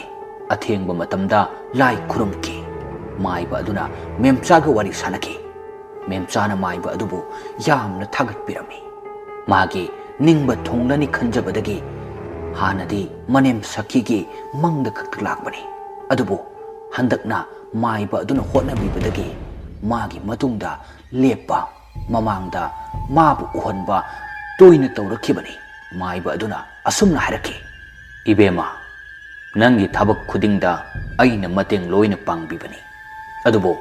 ꯊꯕꯛꯁꯤ ꯈꯔꯗꯤ ꯊꯨꯖꯤꯟꯁꯤ ꯍꯟꯗꯛ ꯂꯥꯛꯂꯤꯕ ꯄꯨꯔꯅꯤꯃꯥ ꯅꯨꯃꯤꯠꯁꯤꯗ ꯅꯪꯕꯨ ꯂꯥꯏꯔꯝꯂꯦꯟꯗ ꯆꯠꯅꯅꯕ ꯑꯩꯅ ꯍꯣꯠꯅꯔꯒꯗꯕꯅꯤ ꯑꯁꯨꯝꯅ ꯍꯥꯏꯔꯛꯈꯤ ꯃꯦꯝꯆꯥꯁꯨ ꯍꯔꯥꯎꯖꯩ ꯃꯥꯒꯤ ꯁꯤꯟꯊꯥ ꯂꯣꯏꯁꯤꯜꯂꯒ ꯂꯥꯏꯔꯝꯂꯦꯟꯗ ꯅꯨꯡꯉꯥꯏꯅ ꯂꯩꯔꯅꯤ ꯈꯟꯖꯕꯗ ꯑꯗꯨꯅ ꯊꯕꯛꯁꯤ ꯊꯨꯖꯤꯟꯅꯕ ꯇꯧꯔꯁꯤ ꯍꯥꯏꯔꯛꯈꯤ ꯃꯥꯏꯕ ꯑꯗꯨꯁꯨ ꯂꯥꯏ ꯈꯨꯔꯨꯝꯕ ꯂꯣꯏꯔꯗꯨꯅ ꯁꯈꯤꯒꯤ ꯅꯥꯛꯇ ꯆꯪꯂꯛꯈꯤ ꯑꯗꯨꯒ ꯂꯪ ꯑꯍꯤꯡꯕꯗꯨ ꯃꯍꯩ ꯌꯥꯎꯔꯕꯅꯤ ꯍꯥꯏꯖꯤꯟꯗꯨꯅ ꯁꯤꯕꯤꯔꯝꯃꯤ ꯉꯁꯤꯗꯒꯤꯗꯤ ꯐꯠꯇꯕ ꯊꯋꯥꯏ ꯃꯤ ꯑꯃꯠꯇ ꯆꯪꯕ ꯉꯝꯂꯔꯣꯏ ꯅꯨꯡꯉꯥꯏꯅ ꯂꯩꯌꯨ ꯄꯥꯈꯠꯄ ꯇꯧꯔꯒꯅꯨ ꯑꯁꯨꯝꯅ ꯍꯥꯏꯔꯝꯂꯗꯨꯅ ꯃꯥꯏꯕ ꯑꯗꯨ ꯃꯌꯨꯝ ꯇꯝꯅ ꯆꯠꯈꯤ ꯃꯈꯣꯏꯅꯗꯤ ꯊꯤꯟꯒꯦ ꯍꯥꯏꯕꯅꯤ ꯃꯌꯨꯝ ꯌꯧꯕ ꯐꯥꯎ ꯑꯗꯨꯕꯨ ꯃꯥꯏꯕ ꯑꯗꯨꯅ ꯌꯥꯗꯕꯗꯒꯤ ꯃꯊꯟꯇ ꯆꯠꯆꯈꯤꯕꯅꯤ ꯁꯈꯤꯁꯨ ꯍꯔꯥꯎ ꯂꯩꯍꯧꯏ ꯃꯥꯒꯤ ꯅꯤꯡꯕ ꯄꯨꯝꯕ ꯊꯨꯡꯂꯦ ꯈꯟꯗꯨꯅ ꯌꯥꯝꯅ ꯍꯔꯥꯎꯖꯅ ꯃꯁꯤꯒꯤ ꯃꯇꯨꯡ ꯁꯈꯤꯒꯤ ꯏꯃꯨꯡ ꯑꯃꯗꯤ ꯏꯕꯣꯍꯜꯒꯤ ꯏꯃꯨꯡ ꯆꯞ ꯃꯥꯟꯅꯕ ꯃꯑꯣꯡꯗ ꯑꯀꯤꯕ ꯇꯝꯅꯕ ꯀꯌా ꯇꯧꯔꯛꯈꯤ ꯍꯟꯗꯛꯇꯤ ꯁꯈꯤꯗꯗꯤ ꯀꯔꯤ ꯑꯃꯠꯇ ꯇꯧꯔꯛꯈꯤꯗ꯭ꯔꯦ ꯅꯣꯡꯃ ꯁꯈꯤ ꯏꯕꯣꯍꯜꯒꯤ ꯌꯨꯝꯗ ꯆꯠꯈꯤ ꯏꯕꯣꯍꯜꯒꯤ ꯃꯌꯨꯝꯗ ꯆꯠꯀꯅꯤ ꯍꯥꯏꯅꯁꯨ ꯔꯥꯙꯦꯁ꯭ꯌꯥꯝꯗ ꯍꯥꯏꯔꯝꯂꯒ ꯆꯠꯈꯤꯕꯅꯤ ꯌꯨꯝꯗꯨꯗ ꯂꯩꯔꯤꯕ ꯍꯥꯏꯕꯕꯨ ꯔꯥꯙꯦꯁ꯭ꯌꯥꯝ ꯈꯛꯇꯅꯤ ꯊꯦꯡꯂꯕ ꯅꯨꯃꯤꯗꯥꯡꯒꯤ ꯃꯤꯆꯤꯛ ꯃꯤꯔꯥꯎ ꯀꯅꯥꯁꯨ ꯇꯥꯗ꯭ꯔꯕ matam aduda Radhe Shyam famungduda nungaina tumkhul tali mahakna supliba phaijup adu kanagumba amana tapna singthokkirami Radhe Shyamna amuk phaijup tu tapna chingkhatuna amuk tumthaki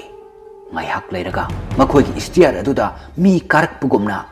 khongkap makhol ama Radhe Shyamna tapna tapna taraki Radhe Shyam adu tumlambadagi mamit adu pangthorakpada magi phamung mamangda ikhengtana thalaba sakpum kairaba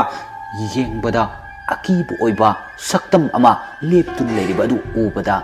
Radhe Shyam masadu khangprek khangduna khudakta gyan mangki ngayak leiraba madung Radhe Shyam gyan tapna laki mana gyan tarpa matamdadi magi yumda leiramdre khara songba mafamdo khara so mamrap tawba mafam amada leirami Radhe Shyam masadu pakatna phuk haugatli aduga akoibada koyeng yengi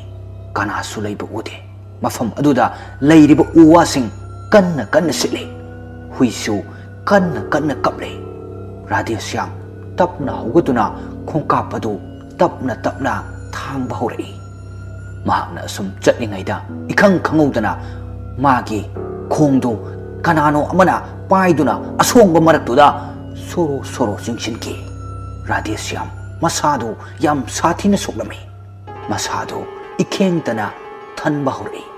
masadu makhada chingbagi yamna su hubatlamle masadu wabana lore makhada tadum leiringai nupi amana yamna pendana tengthana oina hik hik launa kappagi khonjel ama taraklami ngaihak leiraga angang amana kappagi khonjel amasu tarake Radhe Shyam masadu na hena akiba phawraklami masadu yamna wana asumna hairake aibu asumna lakna bigadau sarukpudi hatokpiro asumna thambirano aibu hatokpiro asumna laurake thawai aduna magi wahi adu tabada yamna kanna kanna nolake aduga asumna hairake nakhoi pumba loina hatkani aibu lakna kibagi laman aina singani aibu nakhoina ot naibadagi hentoraktuna aibu thawai mangan khiba natra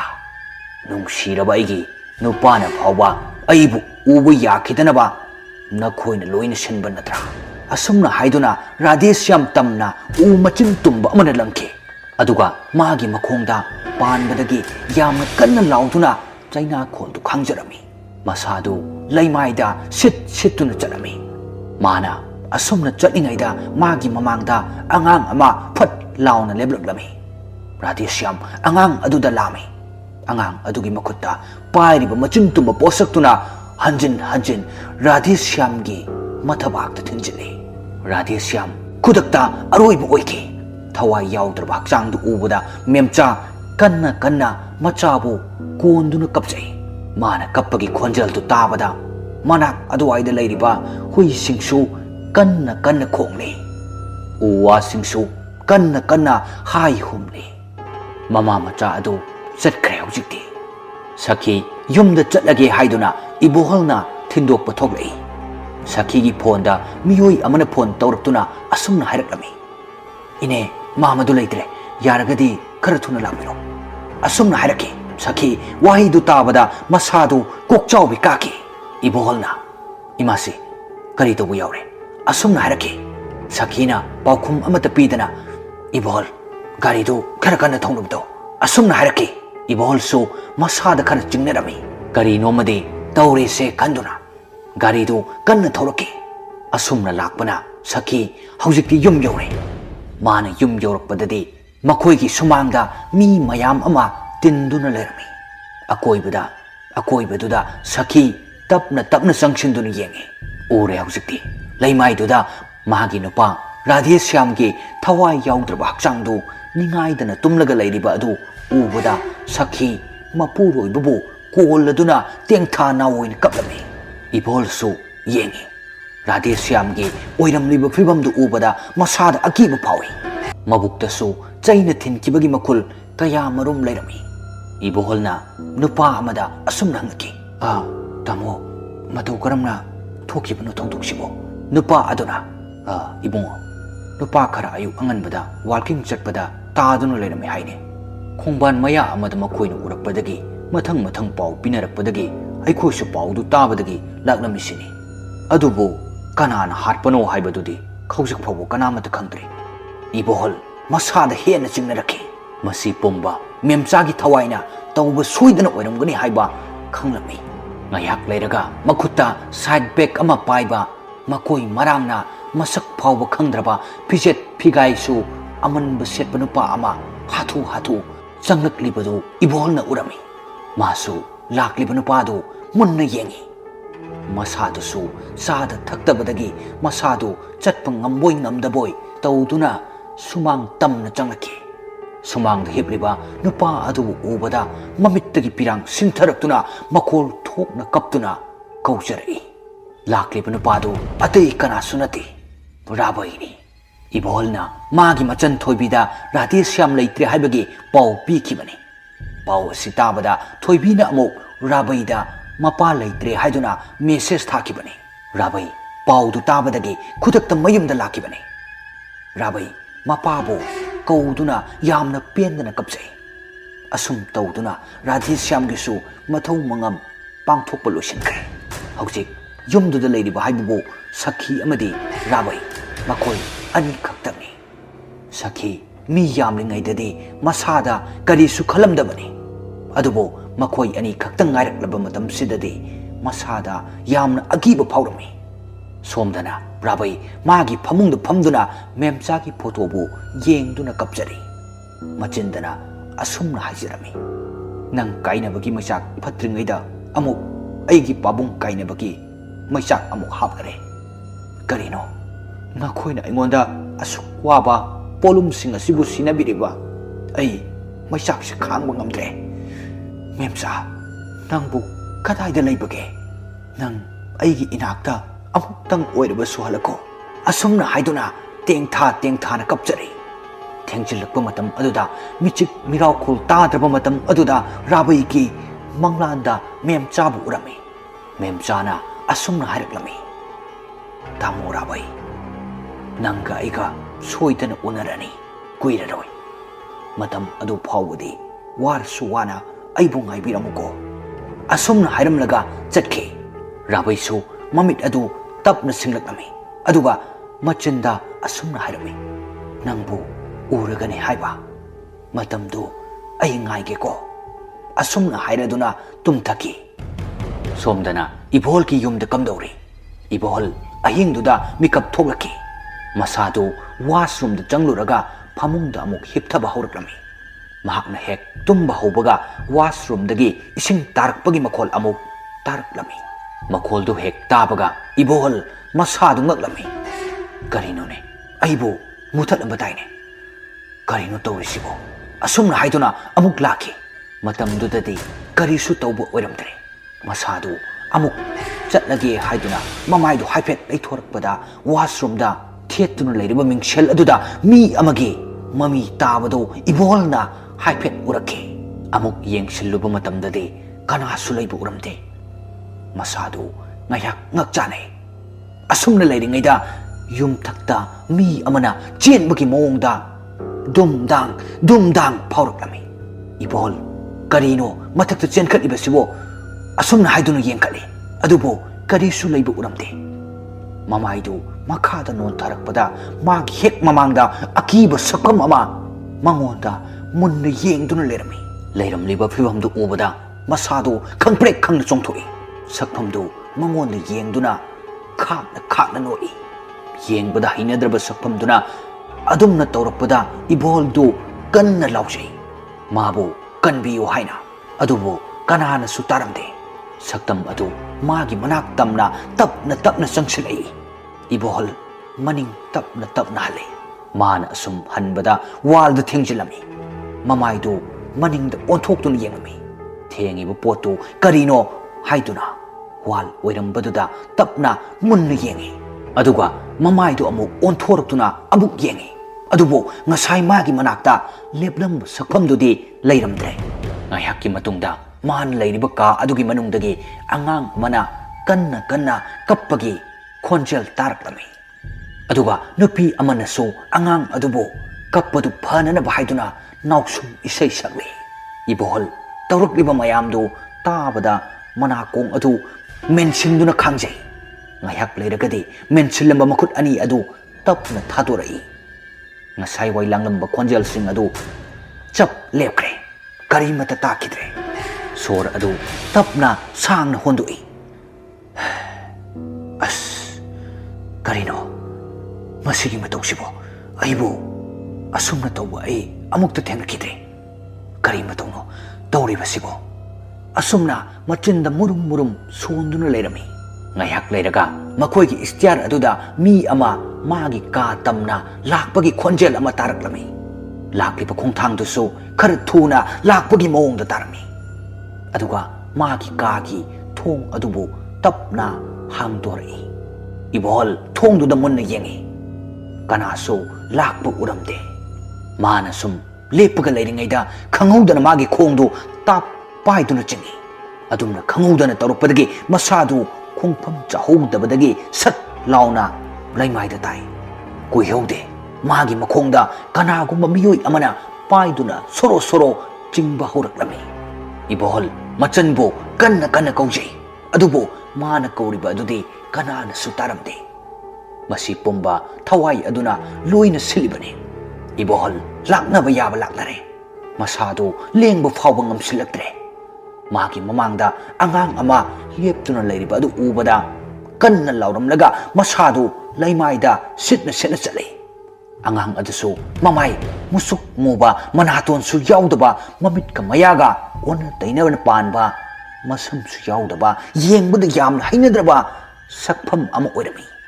angang aduna asumna mu hairaki kaka nangi kopi shage ai chak yamna lame asumna hanjin hanjin hairi iboholdo leiramba potsing angang aduda langsale adumna tawrukpa aduda angang adu sauraktuna machin tumba pot amana iboholgi maphaiganu thinjale iboholdo chaina khol khangna lauri magi mataubu ubada saktamdi udaba nupi amagi khonjelda khakna nokpagi khonjel ama tarami ibohol saktam udraba saktam duda asum haijaраklami aibu amukta kanbiyo aigi kari iralno nangi saktam aingonda amukta ualo asumna hairaklami asumna hairakpadagi haujikti tasengna saktam adu uba phangne memchagi asengba saktam du uhalami aduga ibolna asumna hairaki memcha ai nangonda yamna lankare aibo amukta ngakpiyo aina laibak thikiba tarabadi aigi amatta ngairaba ichal sidi kanana yengshanbigani aibo amukta ngakpiyo tawkhribu pungnamak adudi nangi nanem sakhigi khusin thorang ngaktani masida aigi iran amatta leite asumna hairake wahi du tabada memcha khakna mangonda yengduna nolake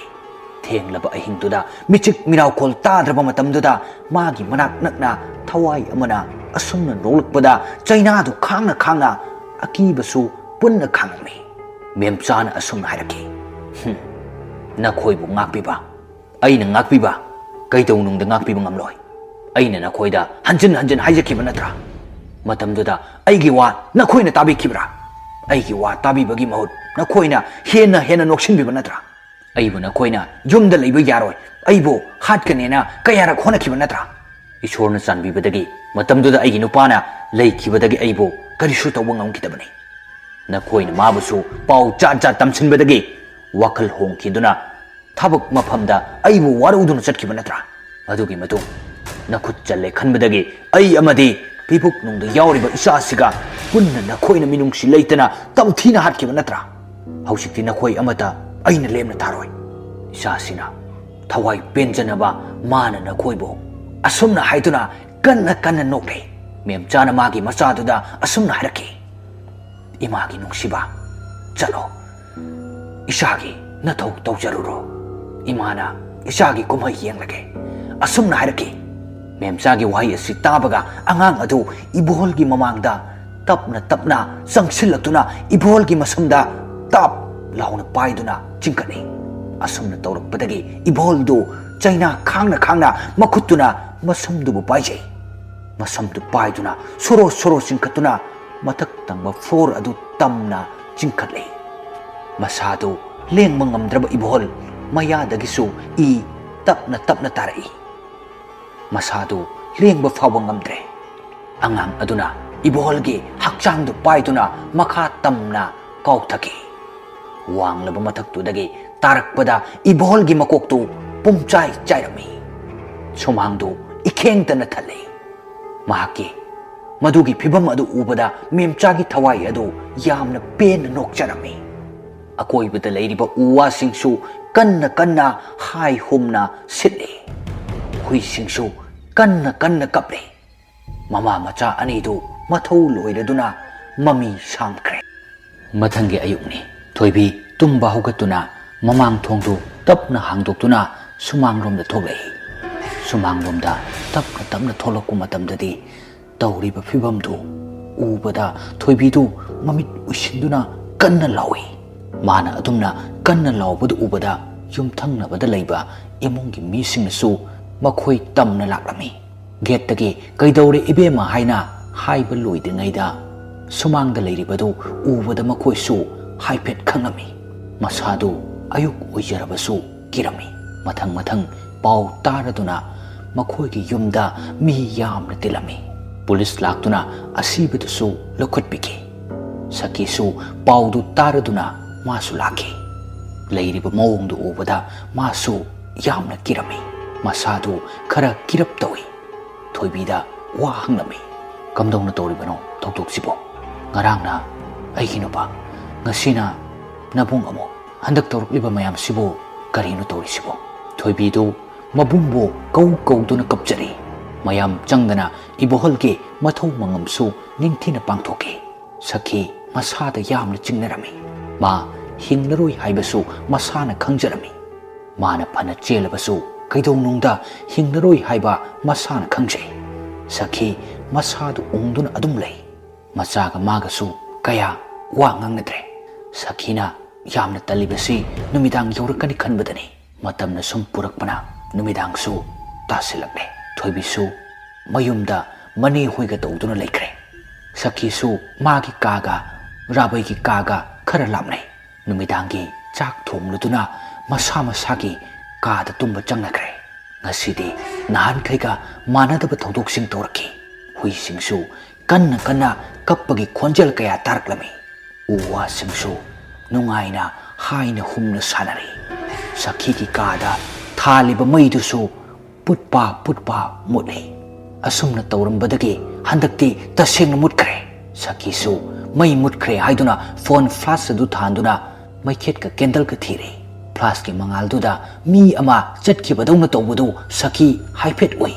Magi kagi thonggi padar aduda amuk miyoi amagi mami tabadawna leiba adu amuk oi.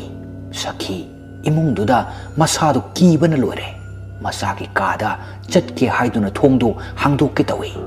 Adubu mapalomdagi lonsinduna lerami. Ngayak leraga nupi amana thawai tana nokpagi khonjel ama taraklami. Sakhidu masadu pakhatpana loire. Sakudaba saktam amana adumna torpada kariki kiroi. Sakhi yamna kiraduna koilau lawi. Nang kanano haina kanna lauri. Sak udraba saktam tu tamna. Laujai haibagi wani. Kaidau nungda parakpa leite. Hena akibagi masak warake.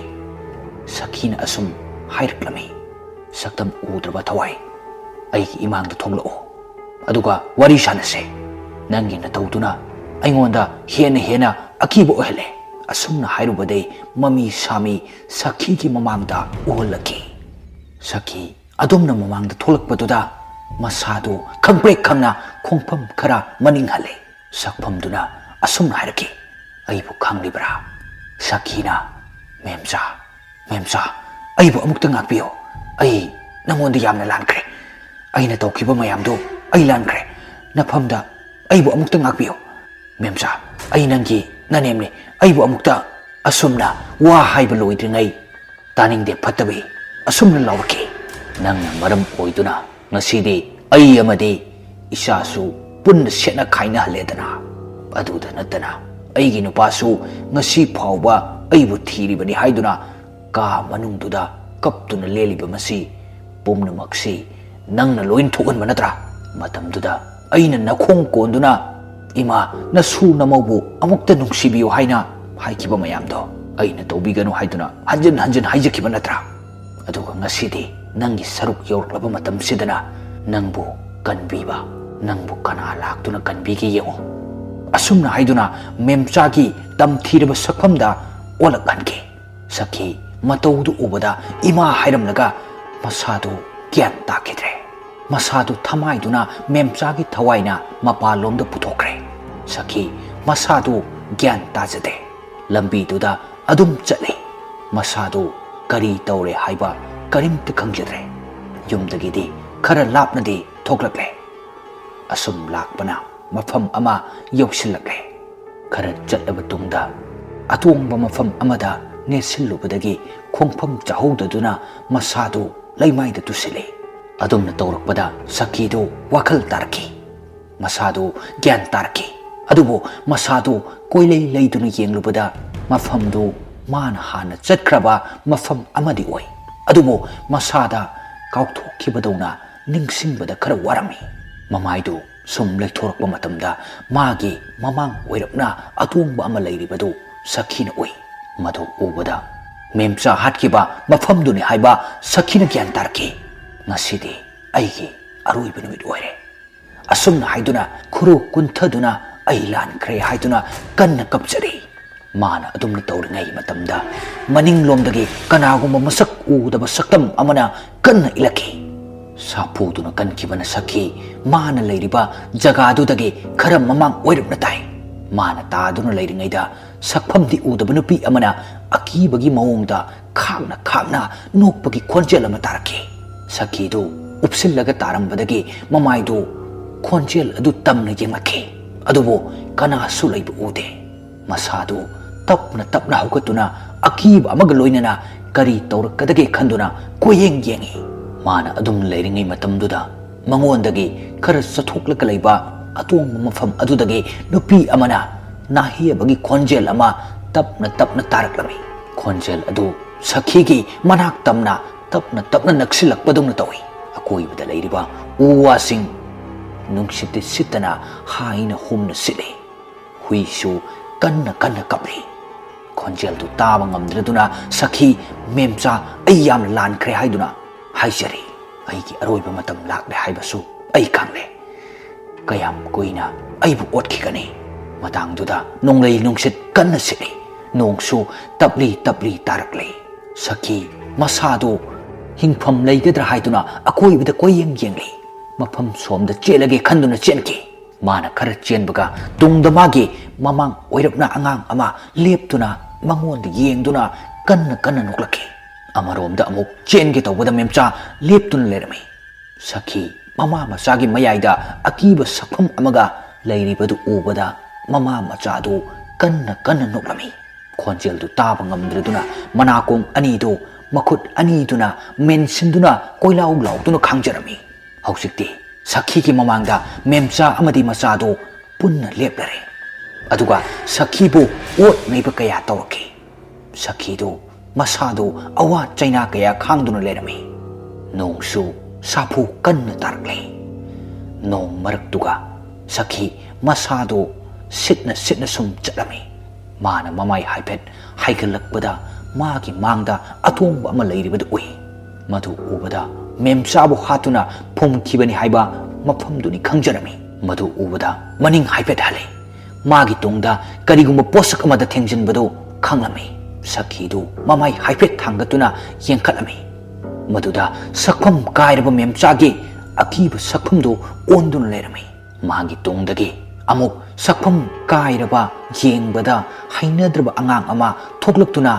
ꯁꯈꯤꯅ ꯏꯜꯂꯤꯕ ꯐꯤ ꯑꯗꯨꯅ ꯁꯈꯤꯒꯤ ꯈꯧꯔꯤꯗ ꯂꯥꯈꯠꯇꯨꯅ ꯍꯥꯠꯈꯤ꯫ ꯃꯥꯒꯤ ꯊꯋꯥꯏ ꯌꯥꯎꯗ꯭ꯔꯕ ꯍꯛꯆꯥꯡꯗꯨ ꯎꯕꯗ ꯃꯦꯝꯆꯥ ꯀꯟꯅ ꯀꯟꯅ ꯅꯣꯛꯂꯤ꯫ ꯑꯃꯨꯛꯁꯨ ꯅꯤꯡꯉꯝꯗꯅ ꯀꯞꯆꯔꯤ꯫ ꯃꯆꯥꯗꯨꯕꯨ ꯄꯝꯗꯨꯅ ꯅꯨꯡꯁꯤꯅ ꯆꯨꯞꯄꯤ꯫ ꯃꯇꯝꯗꯨꯗ ꯇꯥꯔꯝꯕ ꯅꯣꯡꯁꯨ ꯂꯦꯞꯈ꯭ꯔꯦ꯫ ꯁꯤꯠꯂꯝꯕ ꯅꯨꯡꯁꯤꯠꯁꯨ ꯀꯔꯤꯃꯠꯇ ꯇꯧꯈꯤꯗ꯭ꯔꯦ꯫ ꯁꯈꯤ ꯃꯦꯝꯆꯥꯅ ꯐꯨꯝꯈꯤꯕ ꯃꯐꯝꯗꯨꯗꯒꯤ ꯈꯔ ꯆꯠꯊꯣꯛꯂꯒ ꯊꯋꯥꯏ ꯌꯥꯎꯗ꯭ꯔꯕ ꯍꯛꯆꯥꯡꯗꯨ ꯂꯩꯃꯥꯏꯗ ꯇꯥꯗꯨꯅ ꯂꯩꯍꯧꯏ꯫ ꯃꯃꯥ ꯃꯆꯥꯗꯨ ꯃꯃꯤ ꯁꯥꯝꯈ꯭ꯔꯦ꯫ Nongalakpa matamda Rabai mangonda phamduna leiri aduga mamabu kanna kausei adubo paukhumdi pirakte Rabai machinda sonduna mamagi ka tamna laklami hausik phawba haugutrisibu aikoi masibu masa ngamdraba jala haiduna ka du tamna changlai aduga mamabu kaugi tawbada matamduda phamungduda mama laibu ude Rabaina aikoi imasibu haugra malena asumna haiduna mapa lomda amuk thoglami matangduda makoigi thongal lomdagi nupa macha ama taping chensillaktuna asumna hari darabai noi mado khara songbo lambi gi nakanduda taduna lehore nang kauru sona lakpani Rabai paudu tabada kariba asumna haiduna nupa macha dugo punna lai asumna lakbana mafamdu yore mamagi oiramliba fibamdu ubada Rabai mamabu konduna pendana kapjai mamagi thawai yaudraba hakchangdu mayum tamna purakle thoibisu pau taraduna masu laklami sakhi gi mathau mangamsu ningthina pangthok pikre asiba imungduda leiramba misingsu tapna hanakre thoibina Rabaida asumna wa hiraklami ngasi asiba imungi naha khara lekpa lakpado laktrasu yarani haikro Rabai yamna ngakna kaigino adudi itumta lekpa yaroi aduga thoibina wari pumba kona haige amukta haiko haiduna giri taklami Rabai upai leitriduna mayam telliba adomda onsinduna ngasigi nungdangda yarek naba lakpa nupa macha kharadu yumda adum ningthijana pothaduna leibiro haiduna haiki ahal amana asumna amuk khumlaklami ibungo madubu yagadrane nangbu kiroidro Rabaina mama kashu tawroi asumna haiduna laikre mayamsu yanaraduna leirami pulamba misingsu tapna mayum hankibana mafamduda kanasu leitre leiriba haibabu thoibi amadi Rabai khakta mangaire Rabaina kari wano thoibi karigino nangna nungdangsida yarekadaba misingsu nangna lakanona punna haikre kari leirge thoibina ingna tapna asumna hairaklami numithangda lai khurumgadaba lei adugini ado aisu chatlage horen numidang wairam ahal amaga punna laklage asumna hairamduna thoibi mayum tamna chatkre Rabaisu adum lehore somdana thoibigi yumda maibadasu numidang wairam ngaiduna lai khurumbada changadam polamsing punna langduna lerami ngasi asi purnima numitni thabak pumba ngasigi numitsida loisingadoribani haiduna numidang wairamsu yausillaktuna ahal aduga thoibiga punna Rabaigi yumda laklami aduga Rabaisu kauthokduna wari taunarami Rabaina thoibi ahal asina kanano aidi hana ukidre thoibina maibani oja maibasini aikhoigi lai khurumdose Rabaina kari khilaino handak tawruliba mayam sigiro thoibi ing tapna paukhum pirai memchagi wahi tu tabada Rabaina yamna khangningna hayo memcha kaidore memcha kadaida leke thoibi amukta haibiyo tanjatuda maiba aduna asumna hairaki ibungo memcha ngasigi taibang pansida leitre masi pumba nangi ima pabana punna sinduna tawkribani maraktuda thoibina asumna amu hairaki masigi wase ai kona hairaki lai kurumbasi loibaga maibaduna amu masisi magi aroiba numini mana lairam lenda chatpa ngamdana leiribase mathau mangam loidabagini pumnamak loisilage masu nungaina leijakhinaba wahi singdu tabada matam koina thiba phangkitraba magi nupibu sina leirambagi paudu tabada Rabai yamna pendana kapcharami magi tawriba phibamdu ubada manakta leiriba maiba amadi thoibi makoisu yamna nungairamde haina lai khurumba pungjasu yausillaktuna maibaduna lai khurumba hokre adubo Rabai di mamittagi pi tabadi lepte magi mataudubo thoibina themjinbiri ngaiak leiraga makhoigi mamangda mami sami angouba phijet leitengba ama thonglaki Rabai madu ubada memcha haina kanna kauduna sensinge tawbada maiba aduna yaramde ibungo phingat kano tapna taw nang magi manakta changba yaroi Rabai memcha da yengduna pirang kaya thingba ngamdana chengtharabe memcha na ingna tapna tamo Rabai asumna haiduna masu kapli memchana wa makha tana asumna hairi nangna di aibo kaidong nungda ubide aina nangi na phamda kayarak laki nangki na tawdu ubada aina hena wai nangna di aibo adum thiba phangdrabada nangi na tawdu ubada aina kayada kapsakiba nangna aibo kayada nungsi haiba ai khange ai tawgudaba thabak pumba loire ngasidagidi ai lairam lenda chatlagani mathang mapok haibado lairamba tarabadi nang ai soidana amuk thengnasiko handak mapokidi nangki nakta kuina layu tamlamdre tamura bai nang yum panaba tawro thoibi aina haidibu wase nang suyabi ko taibang pansida na khoina nungaina leibu uraga lairam lenda isu nungaina ingna chitna leijage aiki taibang sinta pangthokpa loire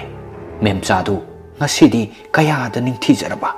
madugi maraktagi mamittasu leppa leitana pirang kaya sinthaduna kapli rabaisu chap manana kapli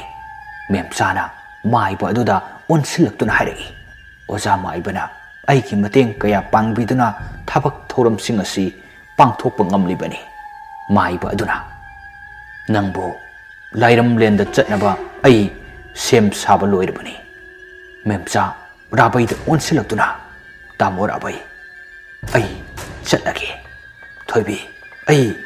chatlage nakhoi ani nungaina paluko nakhoi ki tungda nasa nasuda tek ta kaidana nungai yaifana paluko asumna haiduna tapna chatkre thoibi mafam adudagi mami samkre rabaina chatkiba adomda yengduna ningamdana kaptuna lewi maibaduna ibungo karisu khankano ishorgi lila ngaktani nakoi aikoisu nongmadi soidana chatkadaba leirabani nakoi ani yum panaba tawro aduga nungaina palo aisu thabak asi loirabanina yumda halage thoibina ojamaiba aikoi thinge matamsu yam thenge asumna hairakpa matamda maiba aduna yare nakoi lehoro aisu chatlage asumna haiduna chatke rabai amadi thoibi su imungda changlakle thoibina ingna tapna wa hairei darabai handak thokliba thabak pumbasingdo ise memchagi thawaina loina tawbani mara leiraba makoi pomba ise memchana pomnamak laman khumdan mangan kibani rabaina kari laman khumba mara laisina kari thoibi wa makha tare nakhoi gi ima baba ai ki tasau tayai pomba lauthuna duna ise memchabu hatkibani ahan ba angang lai ki badusu inena maibi kabok lega lauthuna duna hatkibani nangna ise memchabu uningdana hek ubaga mangonda chainingba kaya tawduna yumdagi thabak mafamda chatkibadasu kabok leina madu pomba loina thonkibani nangna chatkraba matungda ise memchabu nakhoigi ima babana macha mamongni khandana yamna otnai biki ise memchasu kapna pumna khangki kona thangda otpa pelaktabadagi thabum tara pharaklaba masa phawba chatpa ngamdraba matamduda minung silaitana mabu hatnaba kaya toke tanja phangle haiduna mabu hatnaba toke masu thawai tabu hinghoradi khanduna masadu thangba ngamboi ngamdaboi tawduna chenjaki adubo mayamna yamkibana magi aruibu oikibani masigi wa pomba aingonda loina tamlame ine sakina aibo mamau oiba pamjaba ise memchana mamau oina khankidabagini ai matam koina tabo rabaisu yam koina thijaki adubo wari pumba si hairage khanduna adubo thengnabadi nongmata phangkite wari pumba taraba tungda rabai loina khangle pumnamak loina ore mangonda mamana tawkiba mayamdo adubo haujikti kari tawruni pumnamak haukre loikre rabai ꯊꯣꯏꯕꯤꯗ ꯑꯣꯟꯁꯤꯜꯂꯛꯇꯨꯅ ꯃꯁꯥꯗꯨꯗꯤ ꯅꯤꯡꯉꯝꯗꯕ ꯀꯌꯥꯗꯨ ꯐꯥꯖꯤꯟꯗꯨꯅ ꯑꯁꯨꯝ ꯍꯥꯏꯔꯛꯈꯤ, ꯊꯣꯏꯕꯤ, ꯉꯁꯤꯗꯒꯤꯗꯤ ꯅꯪꯁꯨ ꯑꯩꯒꯤꯁꯤꯗ ꯂꯩꯔꯁꯤ, ꯏꯃꯨꯡꯁꯤꯒꯤ ꯃꯧ ꯑꯣꯏꯅ꯫ ꯊꯣꯏꯕꯤ ꯋꯥꯍꯩꯗꯨ ꯇꯥꯕꯗ ꯃꯣꯃꯣꯟ ꯅꯣꯛꯆꯔꯝꯃꯤ꯫ ꯊꯣꯏꯕꯤ ꯑꯃꯗꯤ ꯔꯥꯕꯩ ꯄꯨꯟꯁꯤ ꯂꯩꯄꯨꯟ ꯁꯦꯝꯗꯨꯅ ꯅꯨꯡꯉꯥꯏꯅ ꯄꯥꯟꯈꯤ꯫ ꯃꯇꯝ ꯈꯔꯒꯤ ꯇꯨꯡꯗ ꯊꯣꯏꯕꯤꯅ, ꯏꯕꯨꯡꯉꯣ ꯅꯪꯕꯨ ꯇꯧꯅꯨꯗ, ꯂꯝ ꯍꯦꯟꯈꯤꯕꯁꯤꯅ ꯑꯁꯨꯝꯅ ꯍꯥꯏꯗꯨꯅ ꯁꯨꯃꯥꯡꯗ ꯃꯃꯥ ꯃꯆꯥꯗꯨ ꯁꯥꯟꯅꯔꯤ꯫ ꯃꯇꯥꯡꯗꯨꯗ ꯔꯥꯕꯩꯁꯨ ꯊꯣꯛꯂꯛꯇꯨꯅ ꯃꯆꯥꯗꯨ ꯃꯈꯣꯏ ꯄꯨꯟꯅ ꯍꯔꯥꯎ ꯇꯌꯥꯝꯅ ꯅꯨꯡꯉꯥꯏꯅ ꯍꯔꯥꯎ ꯃꯆꯥꯒꯤ ꯀꯨꯝꯍꯩꯗꯨꯕꯨ ꯌꯦꯡꯗꯨꯅ ꯂꯩꯈ꯭ꯔꯦ꯫ ꯃꯈꯣꯏꯒꯤ ꯃꯇꯧꯗꯨ ꯎꯕꯗ ꯂꯥꯏꯔꯝꯂꯦꯟꯗ ꯃꯦꯝꯆꯥꯁꯨ ꯃꯆꯥꯗꯨꯒ ꯃꯃꯥ ꯃꯄꯥꯒꯤ ꯅꯥꯛꯇ ꯅꯨꯡꯉꯥꯏ ꯌꯥꯏꯐꯅ ꯍꯔꯥꯎ ꯅꯣꯛꯃꯤꯟꯅꯗꯨꯅ ꯂꯩꯈꯤ꯫